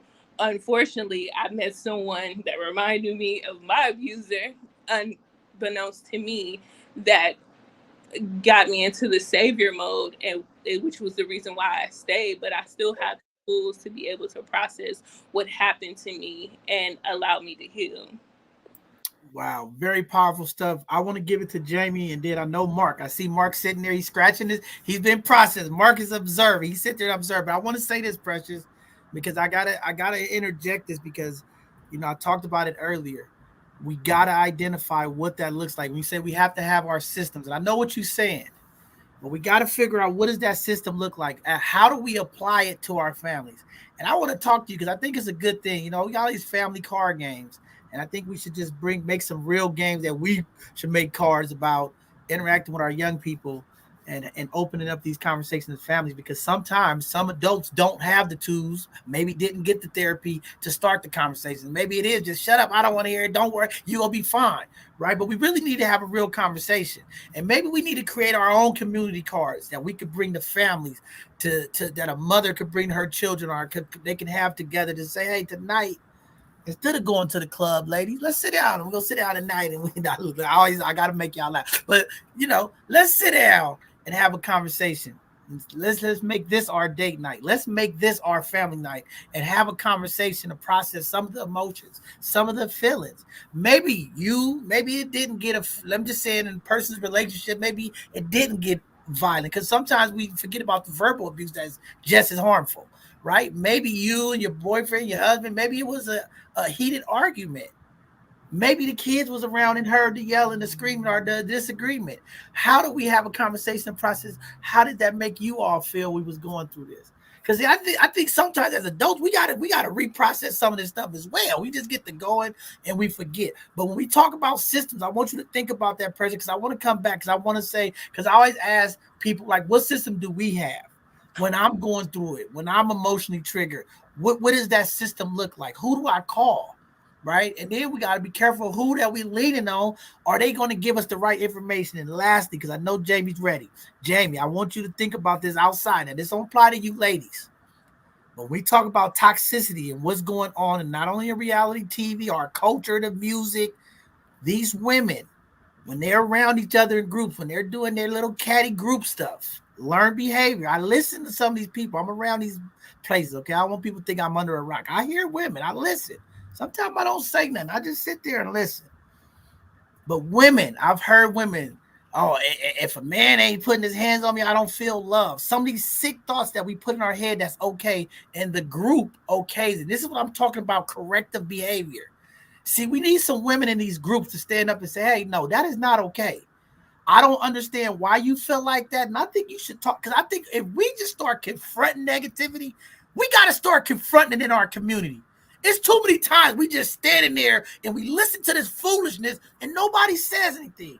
And I'm telling you, it's starting to impact me, okay? I don't like all this negative stuff. I can't deal with it. I have to confront it. We have to start saying something, because I'm telling you, us not confronting negative speech, comment, things that we do in groups is really causing a lot of our problems. I'm telling you, because I hear people say stuff. I say, why would you say that? No, we got to sit down and talk about this. I want to know why you even thinking like that. And if we don't do that, we headed to some very, very dark times. So, I know you see my hands. Time out. Only time you can stop me going. And listen, here's the thing, and I think Sis Ingram has something to say, but really, really quick. I'm gonna unpack what a safe space looks like, right? So a safe space looks like when someone says, I don't feel loved unless somebody's hitting on me. The safe space equals no judgment. The safe space equals a hard conversation. Yes, John, you're absolutely right. We got to confront it, but we have to confront it from a space of love. And if you are not someone that has that capacity, or you are not someone that is a survivor of what that person is unpacking, you have a fundamental responsibility to find someone that is, so that person can hold them accountable from a space of love. So that's the practical application of what a safe space looks like, right? Because if that person feels safe enough, even if it was, being catty or being, ratchet or whatever the word we want to term it is, that person voiced something that we in a collective heal community know is unhealthy, then we have the opportunity to wheel that sister or brother in with discipleship and love. So to answer your question on what safe spaces looks like, even if a brother come and says, I just knocked the HE double hockey sticks out of my girlfriend, or I want to, the first thing we want to do is condemn them. That is not what a safe space looks like. That safe space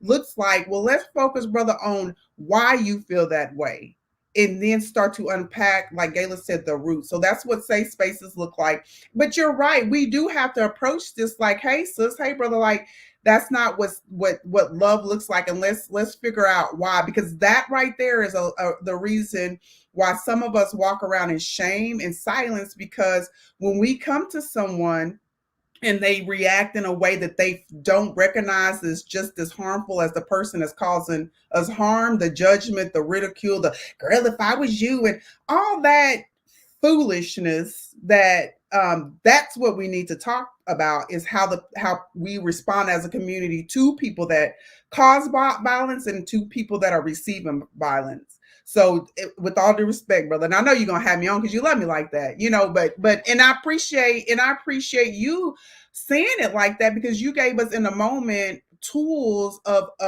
a way of like, yeah, that's the way we can do it, but this is also another way we can do, especially in the face of mitigating the harm that is causing to our community. And just really quick, because I'm gonna let two things: when and how do we have the conversation? Y'all, listen.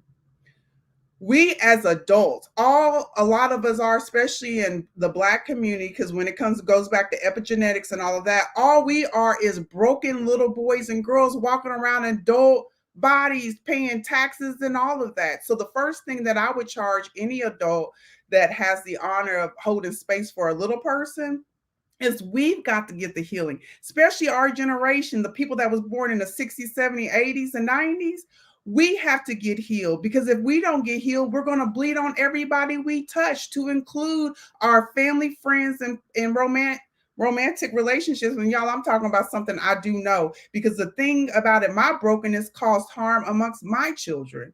I am a 43-year-old grandmother. I have not talked to my youngest daughter in a year, because I'm having to lay in the accountability of some of the things that I did wrong, that I could have done different. Yeah, I can come to the table, I was only 19 and all that, but that doesn't negate what my child is feeling that she's going through. So what I would say is, we've got to get healed. The adults, we've got to get healed, and we got to take accountability for what we have done and what we haven't done. And I'm telling you, it ain't easy. But when we're operating in a space of breaking down this generational foolishness and breaking down, now that we're aware of epigenetics, now we have a fundamental responsibility to do something about it. And I'm telling you, y'all, it's not fun.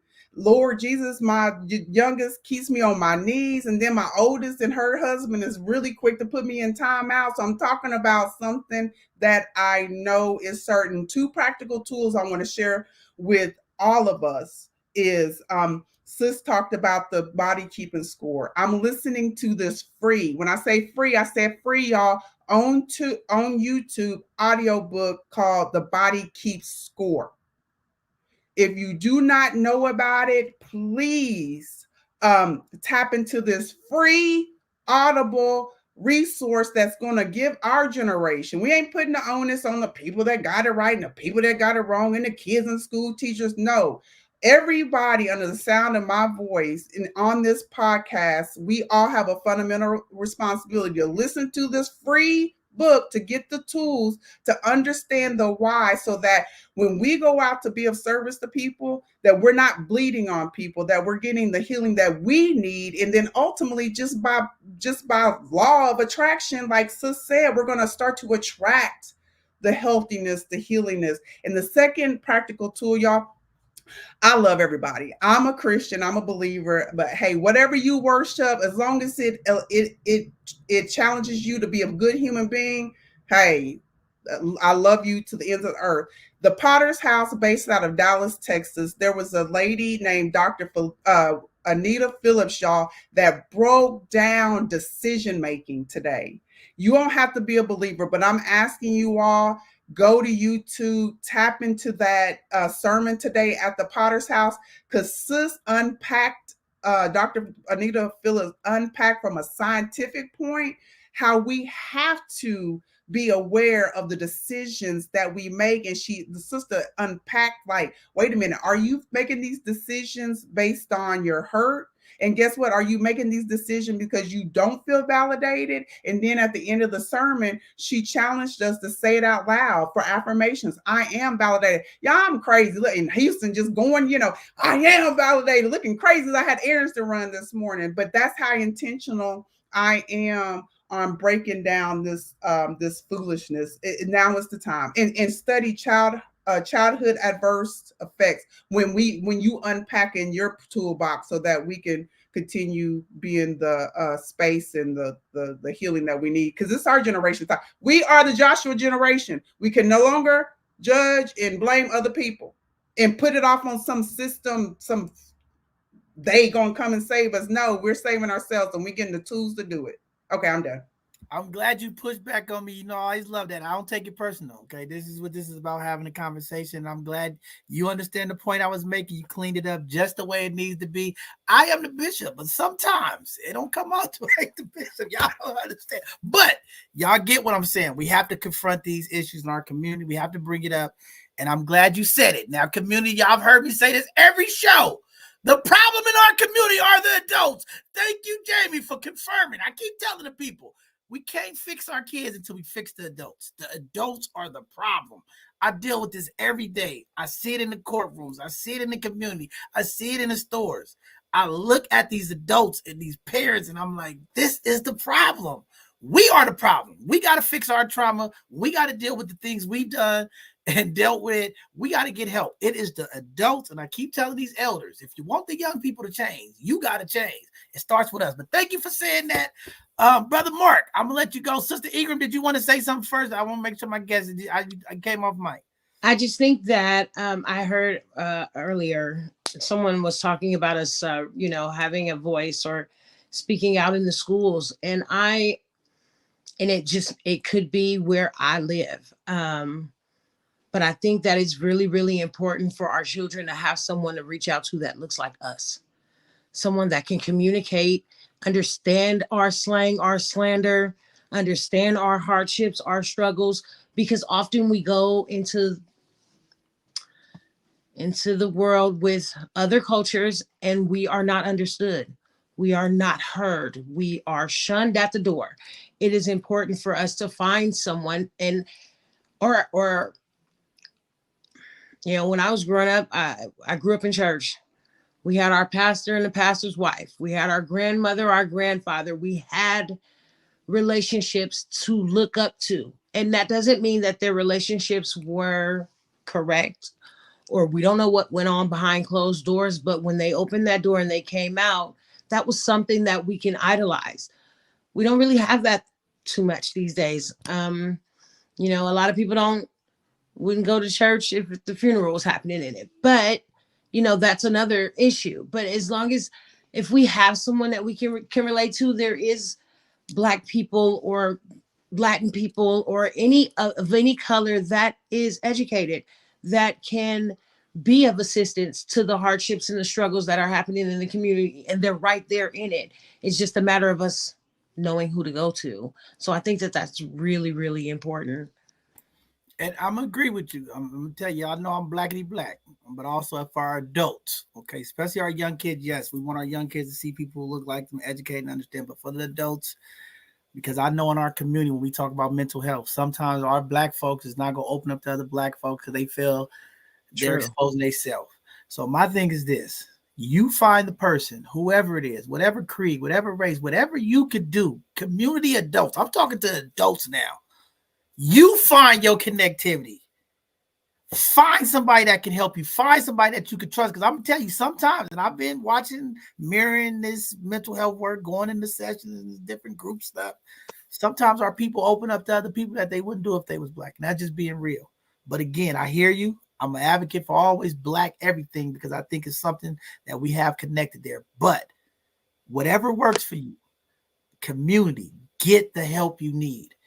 Get a therapist. And it's terrible right now here in the Bay Area. I'm just gonna be honest, and this is why I be careful on this stuff because we promote mental health, and I'm gonna tell you right now, it's the hardest thing to get a therapist right now.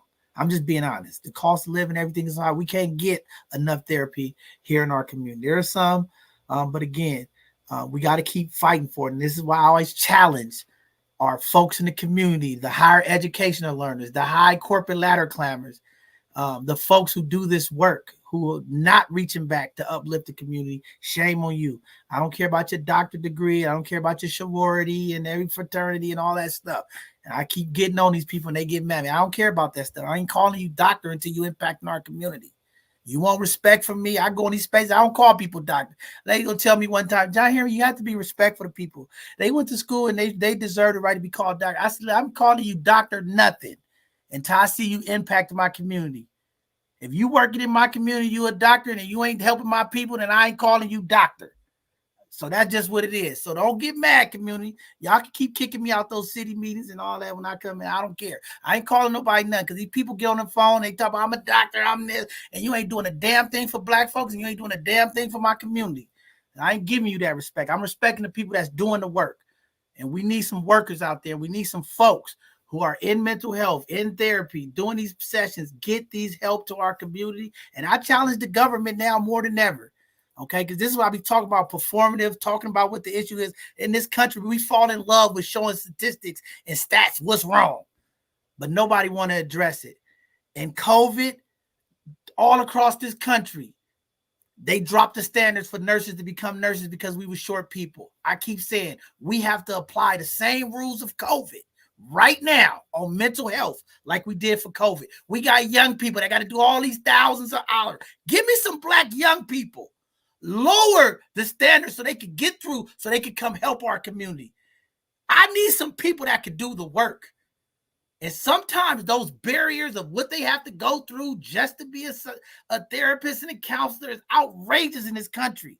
How can we sit here as a country and say mental health is the biggest problem, but we're not willing to make any changes to bring mental health to our community? It is time for our higher learning institutions. It is time for a real conversation in this country, how we go about schooling, volunteering, internship. What does that look like? Because see, when we're in a crisis, the rules change. It's something about when we're in a crisis in this country, it's like no rules. They can do whatever they want to do. But they talk about Black people and mental health, substance abuse. We can't get enough substance abuse counselors. If it's a crisis, the rules change. In emergency situations, we should be able to break the rules in this country. They did it for COVID. I just don't understand. Why won't they break the educational barrier? I'm calling out all of my higher learning institutions, all these researchers. We are in a crisis in this country with mental health and substance abuse. How can this higher learning education find a way to get these folks in our community, give them an opportunity to speed up the process? We need something better than nothing. That's all I'm going to say. Brother Mark. Oh, go ahead, Gayla. You trying to say something? Go ahead. No, I was just agreeing with you, and I think we need to look at this. Our substance abuse and our mental abuse is only an issue now because it's impacting non-people of color. This been going on with us. 80s showed it, okay? And it's only this new word is because it's impacting non-people of color in the way that they're concerned, because we've been dealing with this for a long time. Now we just now, because they given word to it, we're able to say as people of color, oh, that's what that is I've been dealing with. That's what that's called. But the issue has been there. And as far as them changing the rules, that's when it changed the rules, is when it impact them. Heroin tore us up in the 60s. It was an issue there. Opiates is, they weren't trying to get no help for nobody then. They're talking about this opiate crisis now because it's going into non-people of color communities. So what we have to do as a people of color is understand they not going to help us out of this rut. Like you said, it's going to have to be us to do it. And I just want to say this, she threw out some books. Another good book that helped with healing through trauma and community, and thank you for that book. And I did listen to that book on YouTube, so I do know it's free and I listened to it. But what Oprah Winfrey joined another doctor, I can't think of his name, but an exceptional book called What Happened to You. It's a good book as well that give us some real actionable items and let us know that a lot of times the healing ain't happening with the therapist. It's happening with that trust and confidence that you have that allow you to unpack your trauma little by little when it's safe for you. I just wanted to say that and I yield. And you know I'm big on this unpacking. I don't like unpacking stuff. I like getting to it. Go ahead, Brother Mark. You've been waiting patient, brother. Well, quite honestly, Bishop, this conversation has so many different layers to it. I think probably the first thing I'd want to do is just acknowledge our resilience as a people to have gone through what we have gone through the last 450 plus years, and to still be able to stand holding ourselves up, still wanting to find answers and solutions. I think, first of all, we just have to commend ourselves for that. Also, we got to understand the conversation, depending on where we're at individually, is going to be different. For somebody who's in the midst of going through a traumatic situation, their conversation and what they need and their process is going to be different than somebody who's just standing on the sidelines, or who's watching something, or who has been through it before. And we just have to, give everybody their own space to process, and then be able to put context on this conversation, because again, nobody is coming to save us. And when particularly one of the reasons why our generation lost so much credibility with our children is they saw the hypocrisy that we were trying to impose on them the same way it was imposed on us. And if I'm trying to tell you to do something that either I'm not doing myself, or I am doing it, but it ain't working, children are not stupid. They're saying, well, why should I take your advice? Why should I listen to you? Because again, if you keep telling me to believe in Santa Claus and the Easter Bunny and the Tooth Fairy, and you know that ain't real, but you want me to act like it's real, why would I trust you? Why would I respect you? And I think this is where we do have to own our part in the process. And we do have to turn to our children in humility and say, you know what, this is where we take accountability for where I messed up. Like Dr. Wright said, there's so many people who will not take accountability, and because of our egos, we try to make ourselves look like it wasn't our fault, or what happened was just quote unquote meant to be. No, we did get bamboozled, we did get tricked, we made a lot of mistakes because we didn't even understand how epigenetic and trauma was affecting us. But now that we realize it, baby, we ain't gonna make y'all go down that same path, and we have to give them tangible, empowering solutions to what they're facing. We need to do it first economically. Like all this talk and good intention, if we still got to beg the same system that created our problems for help to solve our problems, our kids looking at it like they the ones did it to you. Why they gonna fix it? How do we fix it ourselves? And I think that honesty, even when it hurts us, has to be the first step in earning back the trust to build relationships, so our children will take our advice, so they can learn from our mistakes. Man, it's very powerful. But I got to say this because we got men out there that's listening. I got to say this. I want the brothers to hear it's never okay to put your hands on any woman. It's not okay. And as men, we have to hold each other accountable. It's not okay. No, I got to say this because I'm just, brothers, it's not okay. It is not okay, no matter what the situation is, what you found, what the emotional high, it is not okay. We have to be more disciplined as men to be able to control our hands in high emotional times. We have to. Queens, I'm asking the queens out there, when the situations arise and the emotions get high, how do we program ourselves to just hold back as well? We have to. We have to do this. We have to be the adults. Sometimes, no matter what it is, we have to be the ones to set the standard of what we can't do. And brothers, I'm holding all the brothers accountable to hold each other accountable. It is not okay. If we see other brothers doing certain things, saying certain things to women, we got to step in as men. See, we got to challenge each other as men and say, hey, this ain't okay. See, and I know a lot of times as brothers, a lot of us hold back because we like, hey, we don't like to get in domestic situations and we don't know. But when we see it, we got to say it. When we see it, we got to say it. I just have to. Like, look, brother, it ain't worth it. You get what I'm saying? Well, you cannot do this. It's not okay. Because if we want to value, we have to value our women, and women have to value themselves. But we as men, we set the value bar. There's nothing a woman can sell we don't buy. And can I add to that, John? Go ahead. On the flip side of that, sisters, we have to get the healing that we deserve, no matter what we've gone through or what it looks like. That if anybody, especially somebody that we're sharing our body and our intimacy with, violates our trust, if that's lying, saying that they're not going to hit us again, lying, saying that, they're going to pay a bill, just anything that breaks the trust of the relationships, I'm challenging every woman to start to get the help that they need, that we all deserve, so that when somebody violates us, we make a decision from a place of healedness. Now, that decision will look different for different people, but we're going to be making decisions not from the broken little girls that we are. because going through my therapy, my therapist helped me realize, y'all, like there's a 6-year-old scared, broken little girl inside this 43-year-old educated woman.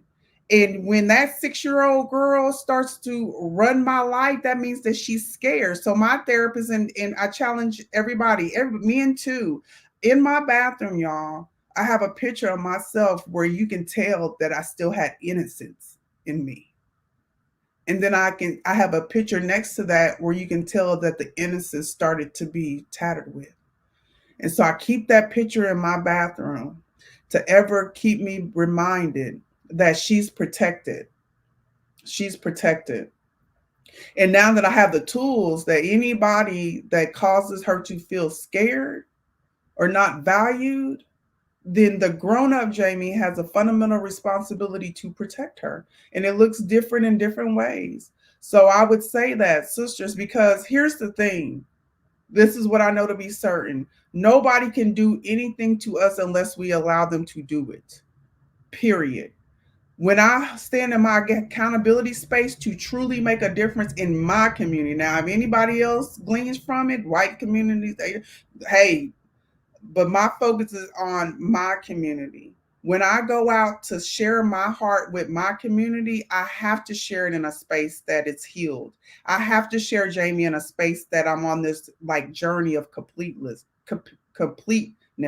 So that's what I would challenge any sisters to do. And brothers, listen, we need y'all. Consider that the person that you say that you love, that you're verbally or physically or financially abusive to, because maybe that's your trauma response. So let me unpack that for you. An example of that is my trauma response was being very promiscuous, in inhaling gas out of a gas can to get high. Like y'all, when I was like 10 years old, those were my trauma responses. So consider, brother, like you're not a bad person. You're not what you've been through. Consider that you deserve help because you're hurting the people, your community, because you're hurting yourself. And I'm for you. Anybody that's causing harm, even if you're in a same-sex relationship and you're the woman, you're the partner that's causing the harm, anybody that's causing harm, I'm for you.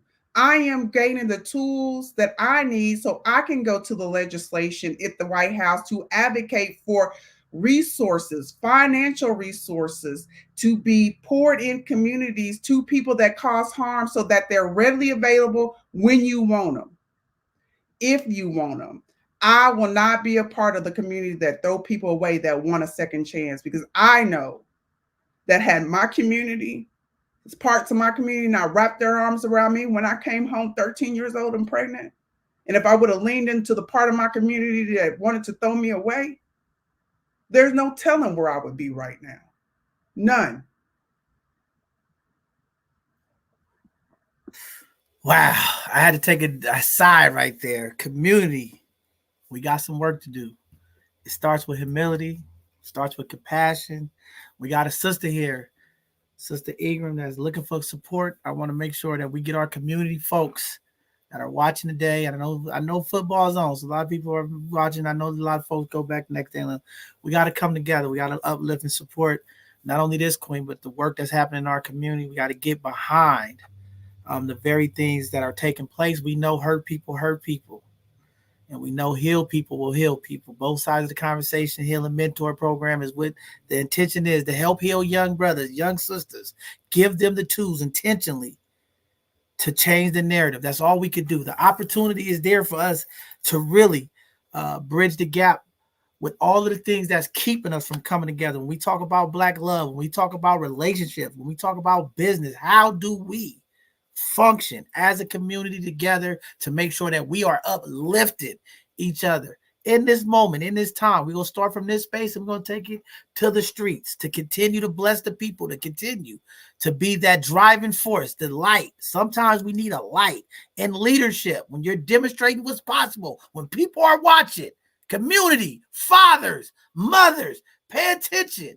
The eyes of the youth are watching at all times. We must display the behaviors. We must display the accountability. We must display the actions that are going to move our community forward. It starts with us. No excuse. It starts with us. We got to do the work. Seek that help. We have to reach out and get that help. We need it now more than ever. We are in a crisis in our community with this domestic violence. Our young people, we can stop the next generation of young people leading in violence instead of leading in love. We will do this. It takes a lot of work. We got 15 minutes to get out of here. I want to just go ahead as we start wrapping up, and we'll get to the closing words for everybody to give away. I see the resources coming across the screen. Different communities will get different resources. Reach out to us. I get the folks on my team to find wherever you need. Don't be afraid to ask for help. Sisters, don't be afraid to ask for help. Sometimes our pride will hold us from the opportunities we need to elevate to the next space. There are some opportunities out there. There's some things that are happening. There is movement. We got to get the action of the movement to the people, and we'll do our part to continue to make sure those intersections meet, and we'll make sure that those resources get out to the community. This month is a month of heavy awareness, especially for our Black women, as we continue to talk about breast cancer, we continue to talk about violence. The most impacted of violence victims are Black women. Fellas, we have to protect our queens. We got to do a better job of protecting our queens. Ladies, be open. Listen. We have to listen. Sometimes our rage and our emotions will get men in situations to where they don't want to protect you. Be mindful, queens. Sometimes when you have that protector and that provider, be silent. Let the man put you in that safe space. With that being said, let's open it up. We got 15 minutes to get out of here before we close out today. This is a heavy conversation. I'm feeling a lot of releasing. I feel like there's a lot more work that I need to do, because I need my young people to understand that they're loved and they can be in a safe space and community. We got to do this together.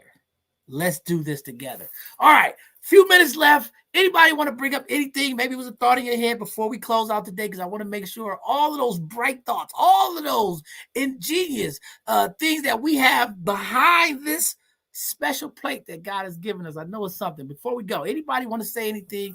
So I want to make sure our community gets it before we get out of here today. I just want to say that to Sister Ingram, God bless you.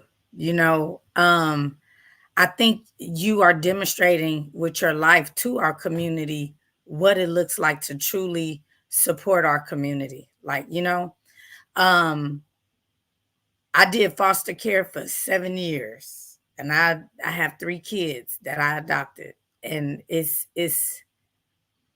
something that God gonna walk and talk and be there with you, but you are truly modeling to our community what it looks like to roll up your sleeves and do the work and not give up on our children. And I want to commend you for that. I want to thank you for that.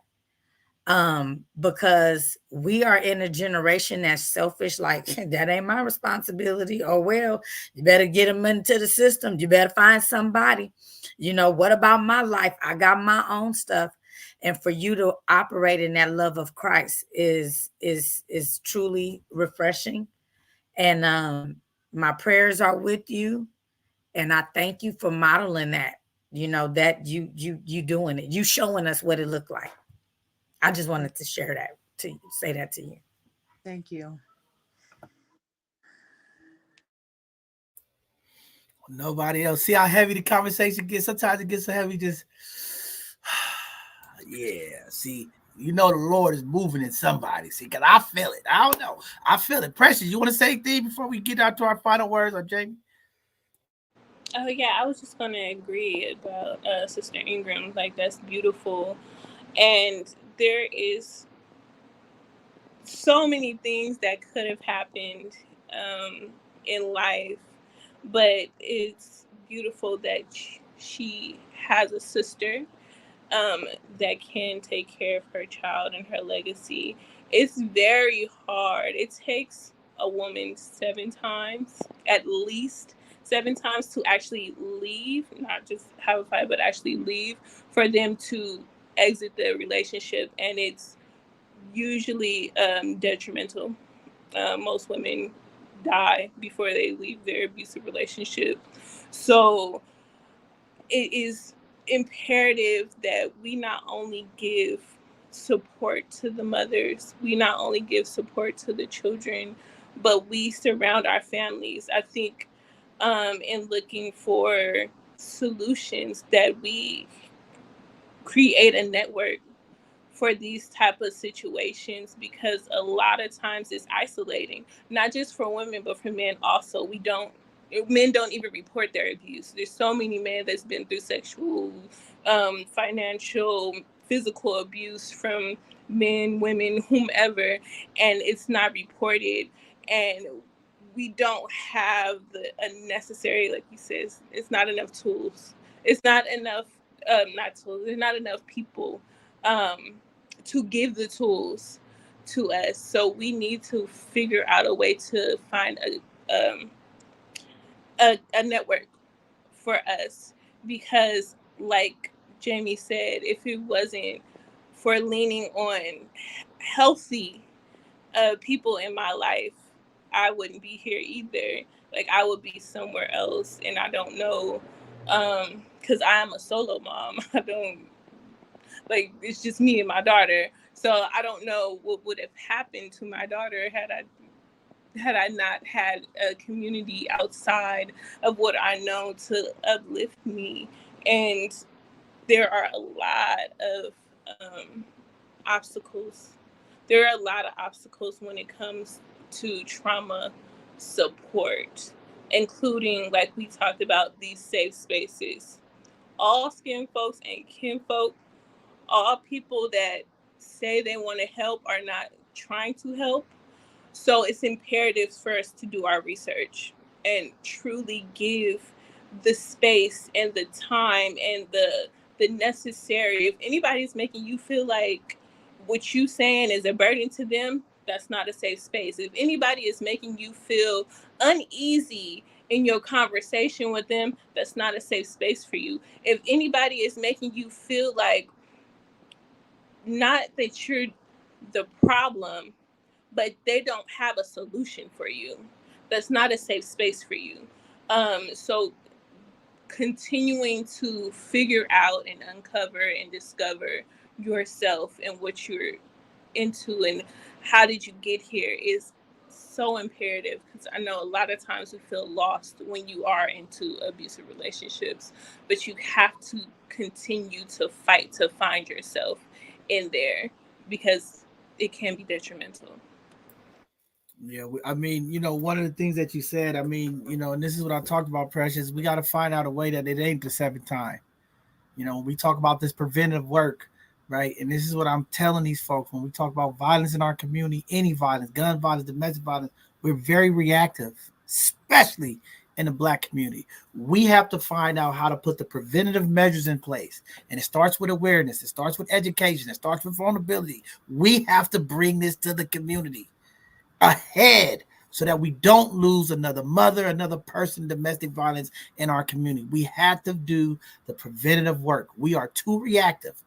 And a lot of these organizations are too reactive. We're not doing enough of intentional awareness, intentional education, intentional access to resources. We have to do a better job of that. We have to do that. We'll continue to work. As long as people are open to work with these community organizations, work with our folks to figure out how to strategically and strategize how to make sure we are intentional in our community so that we can have the preventive measures, so that we're not reacting to the violence in our community. We are preventing the violence in our community. We got a lot of work to do, but we can do this together. We'll continue to do this together. With that being said, we got to start wrapping up and getting out of here. I think the gem of the day that I heard from Jamie, you can't talk to people until you're talking to a healed community. Is that what you said? Say that again, Jamie. You always leave me with something here. Say that again. Did you say you can't talk to people? What did you talk about there? Say that again. Let's get healed so that when we go out and serve our community, we're not bleeding on them. And the community can be anybody. It's really, truly anybody that we have the honor of coming in contact with. So let's get healed so that we do just that. And just 3 things I wanted to quickly leave you all. If you're watching this and you're in a situation that you're being harmed or you're causing harm, y'all, the National Domestic Violence Hotline is free. It's open 24 hours a day, 7 days a week, 365 days a year. Even if you're supporting someone that's experiencing violence, reach out to this organization. Our tax dollars are paying for it. They have trained advocates, y'all. Trained advocates meaning they have people that have training to know how to hold space, i.e. how to guide the people that are receiving harm, or even they have a space for people that are causing harm. So you don't have to be the expert in it. There is people in the United States of America that are experts, and it's at the National Domestic Violence Hotline. It's scrolling at the bottom of the screen. If you are someone that is experiencing violence, safety planning, Google safety planning. I won't even take the time to say what it is. It's basically empowering the person that's receiving harm to make the best decision for them, that when things get violent in the relationship, that they can remove themselves out the environment safely. That's how we empower people. We don't make decisions for them. We give them the tools to make it themselves. And lastly, you all, instead of, let's shift the narrative. Instead of saying, why did they not leave? And you hear I said they because it applies to he or she. Why did they not leave? Let's frame the rest of Domestic Violence Awareness Month with, why are they causing violence? Let's put the onus on the person that's causing the harm. And then when we shift the narrative, provide the resources so that person can unpack why they're causing harm to our community or the people that they love. Now, Jamie, you talking about a conversation that a lot of people ain't ready, because I tell people, they come in and they ask, why are people doing this? Like, I'm not talking about domestic violence in this situation, but different situations that I've been a part of these conversations. You know, there's a lot of things happening in other communities. Folks saying, why is this happening?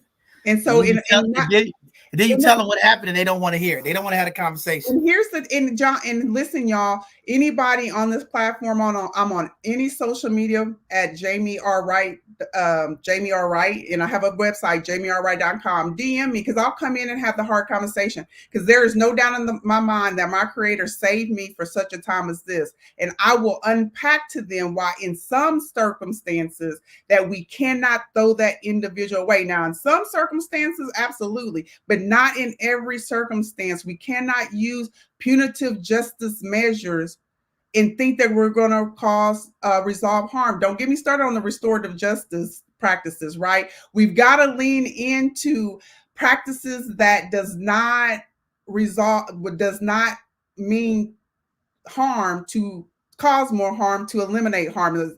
So I will have the hard conversation, because I'm not on crack cocaine today and I'm not in prison today, so that I can go into the trenches and help people that need the help, not to glorify myself, not to like sit on this platform with this, all this to say. My Creator saved me so I can go to the trenches and have the hard conversations to enroll, touch, and inspire people to look at it a different way. So I'm there for it. Ain't that what the real kids say? I'm here for it. And I'm advocating, because all of our counties and cities who have victims of violence services, they got to do a better job to help these folks out. And I'm going to have another conversation. We got our district attorney coming on. Okay. We got to do more to help these folks who are victims and victim services, so that we can make sure that they get the support and the resources that is needed. And again, create your personal safety plan. I know this is other thing, I can't think of it now, but they really educate community how to say that they're going through stuff when they call 911 in code, right? There's different codes. You can say, hey, I got a pizza, I need a pizza or something. There's different code things. So I just want to put that out there. I got to find it, but I'll get my team to put it out. I know our newsletter went out, but they have some training hotline for men and women to go in there and learn code words. If they're in a domestic violence situation or they need help, that they can call 911, and there's certain things you can say and they'll get you help. And some cool stuff. I watched some of that stuff and I thought it was pretty slick. And I think we need to educate. And this is what I'm talking about. That's the preventive stuff, community. Educating our community. So if we do get ourselves in a situation, or we in a situation where someone's being violent to us, we could call 911 in code, or we could call a relative to call 911 in code, or whatever. We got to learn. Also, I don't Go ahead, Precious. bars and restaurants that do that as well. See, I didn't know that. See, that's information, Precious. You got all the jewels. You got to give it to the people. Now we'll get it out. But this is why it's important to have these conversations, and I'm glad our organization is continuing these conversations. And I appreciate all of you showing up today. And I know there's a lot going on, but we have to start the conversation somewhere, and it starts with these type of conversations to open up. I hope somebody today is calling a sister, calling a brother, calling a cousin, calling somebody. Maybe this person wearing glasses all around you is an indication that they've been hit. Pay attention to the mood, the behavior of people. Is everything okay? You seem down. We got to do some work, community, as Black folks and family. We have to also equip ourselves to be a little bit more intentional when things are happening, so that we could be the very people to help support and get folks out of these situations. We got to do it. We got to uplift our community. With that being said, we got to get out of here. It's late. Okay, I promise y'all, before we go, we will give everybody an opportunity to leave some gems to the community. I want all of our panelists to just give something, whatever it is, something inspiring to the community.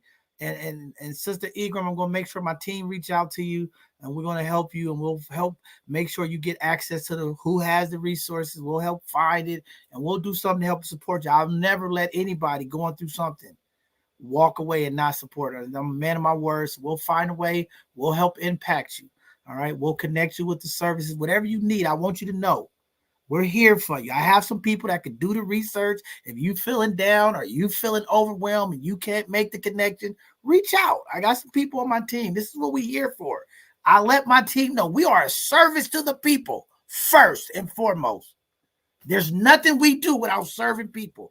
You don't have to walk along this journey yourself. You're courageous. You're powerful. But I want you to know there's some people in the community that you can reach out to help you in any area you need. We don't have everything, but we'll get you connected. We'll fight and find a way. We'll use our privilege to make sure you are impacted. We will make sure we will get you the resources. We'll find, if we have to fill out the paperwork for you, just know we have some people here that's going to support you and uplift you. You will not walk alone. And I want you to know here at both sides of the conversation, we will support you. Just reach out. Let us know what support you need. I'll make sure that my community, my both sides of the conversation team reach out to you, and we'll find other organizations and other folks to get behind you. I'm glad you're here, because now you've put your name in the front of the list of folks that we're helping and supporting. I know other organizations and folks that do this work. I'll connect you with Black Women Revolt and all of the work that they do for domestic violence survivors and all of this. It's resources, okay? And we'll find and we'll help you. I just want you to know that we here. Don't feel alone. Call Io, call me, whatever you got to do. If you need some help, we got some people that's willing to get in and do the work for the community. But with that being said, we got to get out of here. We're going to move around from the bottom, from the left to the right. We'll start with you, Sister Egram. Anything you want to give back to the community from today's conversation? One of the things we want to do is when people walk away, these final words sometimes are the very words that they need to hear. So we just ask God to speak it through all of you, but give the community something before you leave today, sister. I just have to first say thank you, that it's been, I feel relieved just with everything that I've heard today, the resources that I see flowing through the screen, just knowing that my voice has been heard. I deeply appreciate it. It has been a struggling road. And I believe that to anyone that may be going through the struggle or trying to find a way out, that there is someone out there that loves you. And even if you didn't hear it today, I love you. And there is always a safe place, and you are always welcome to reach out to me. I never want to see any of my people hurting on any level. So whether you know me or not, whether you hear my voice or see me on the freeway, I love you. You are loved. Wow, very powerful. I needed to hear that. Community, there's love in the air. I don't care what they say. There's some love around. Get some love today, okay? The sister says she's here. She love you. There you go, community. You got one love you. I'm sure it's coming around. Sister Gayla, give the people something before we get out of here today. All right. So I want to say to everybody before we leave, Men and women, female and male. Let's practice radical compassion with the little broken children inside of us. Let's practice radical compassion for the adolescent inside of us. Let's practice radical compassion for the adult inside of us. And then let's practice radical compassion with one another in the community. Wow, I love that. I'm going radical now. Radical unity now, community. Get the unity back in the community. I need it now. Let's get radical already. I'm fired up. Thank you very much, Gayla. Appreciate you and everything you always bring to the community. I appreciate your transparency, Queen. Again, you are touching people. See, you never know when you're live. You never know who's watching. You never know who live you're going to touch. This is why I tell people we must be vulnerable. We must amplify our voices if we want to change the narrative. The people need to hear from you, community. Speak up. All right. With that being said, Sister Precious, come on, Queen. You got all the knowledge. Drop some gems to the community before we get out of here today. Yes, I just want to send love to everyone. Like, this was a heavy topic, so I definitely want to send lots of love. I want to let you know that I am here. If you're going through something, I am here. I also do plan on being on both sides of the conversation again, so we can get these tools out, so I can share these. I also do free workshops twice a month, so everybody can get these tools. It's not just everybody can get these tools to help you become one with yourself, so that you don't let another person take from you what is yours, and that's your life. And I wanted to let you know that you are loved. Just, you are loved. You're here. You are special. You are important. Oh, thank you very much. I appreciate it. See, they still love the bishop. I was gone for 3 weeks. I thought they didn't love me no more. Thank you, community. See what I'm saying? I got love still from the people, okay? I don't know. But Precious, I want you to put that information about your free workshops. That's the stuff I want to get on the screen. Yeah, I should have had them put that in. I know we go through stuff and we think about it, but put that out there. I want people in the Bay Area connect with Precious. She's doing some phenomenal work in our community and what she's doing. And I want to make sure that we support what you're doing. Continue to send us the information, the links, the flyers, so that we can get in our newsletter, get it out on our social media handles. Because again, this is what I'm trying to do. I want to bring the resources to the people.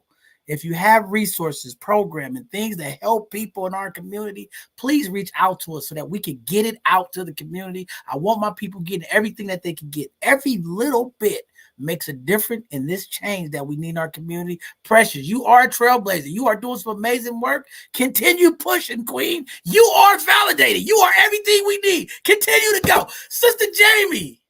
Oh, man, this Queen right here. When I get around Jamie, I just get excited. Community. Let's go. The elegance, the resilience, everything that you need when you look at perseverance, when you look at community leader, when you look at the person that needs to be there at the table. It is you, Jamie. Thank you for being here. I honor you, brother. And listen, thank you. It's always a pleasure and a treat to be here on y'all's show. Sister Ingram, I honor you, sis. Listen, y'all, I will die using my voice to eradicate violence in our community. And my heart's prayer and desire is that you join me in doing the same. Let's go. Wow. You know what, Jamie? You a rock star. I keep telling you, the favor. See what I'm talking about? When God gives you flavor, the glow, the love, the just the humility. Jamie, you got it, Queen. Keep pushing. She is changing our community with this violence. And I just sit there and I just watch and I just smile. I see the work you're doing and I just be like, go on, sister, keep pushing. We need more freedom fighters. We will get there, community. We will walk hand in hand. We will step and stand. Walk with me. I am the bishop. We're going to walk together. Brother Mark, the voice. He was very mellow today. Usually the voice is it. But I know in that brain of his, he's processing. He's taking notes. He is the voice. Brother Mark, talk to the people, King. Leave them with something. Well, first of all, I just want to say thank you to all of our phenomenal panelists. Again, this conversation would not have been as authentic and as eye-opening as it was had it not been for their contributions.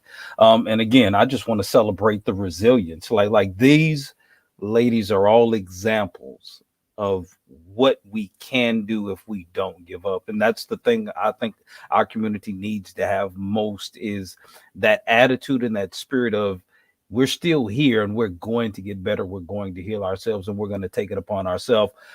Even though everything that has happened to us was not our fault, it was not initiated by us, it is our responsibility to fix it.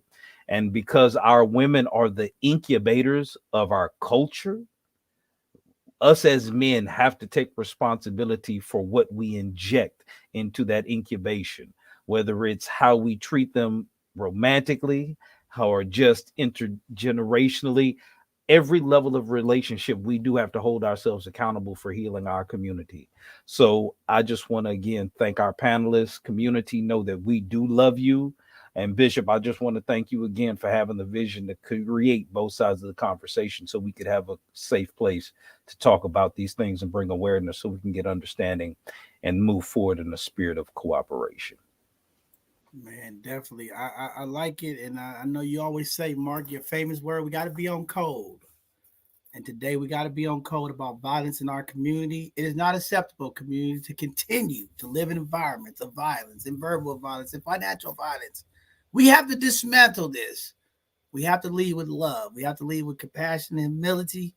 We have to move in concern. As Gayla said, we have to get radical in this change if we want to change the narrative, all right? With that being said, I am the bishop. I have to give the benediction before we close out today, because every show, I have to wrap it up.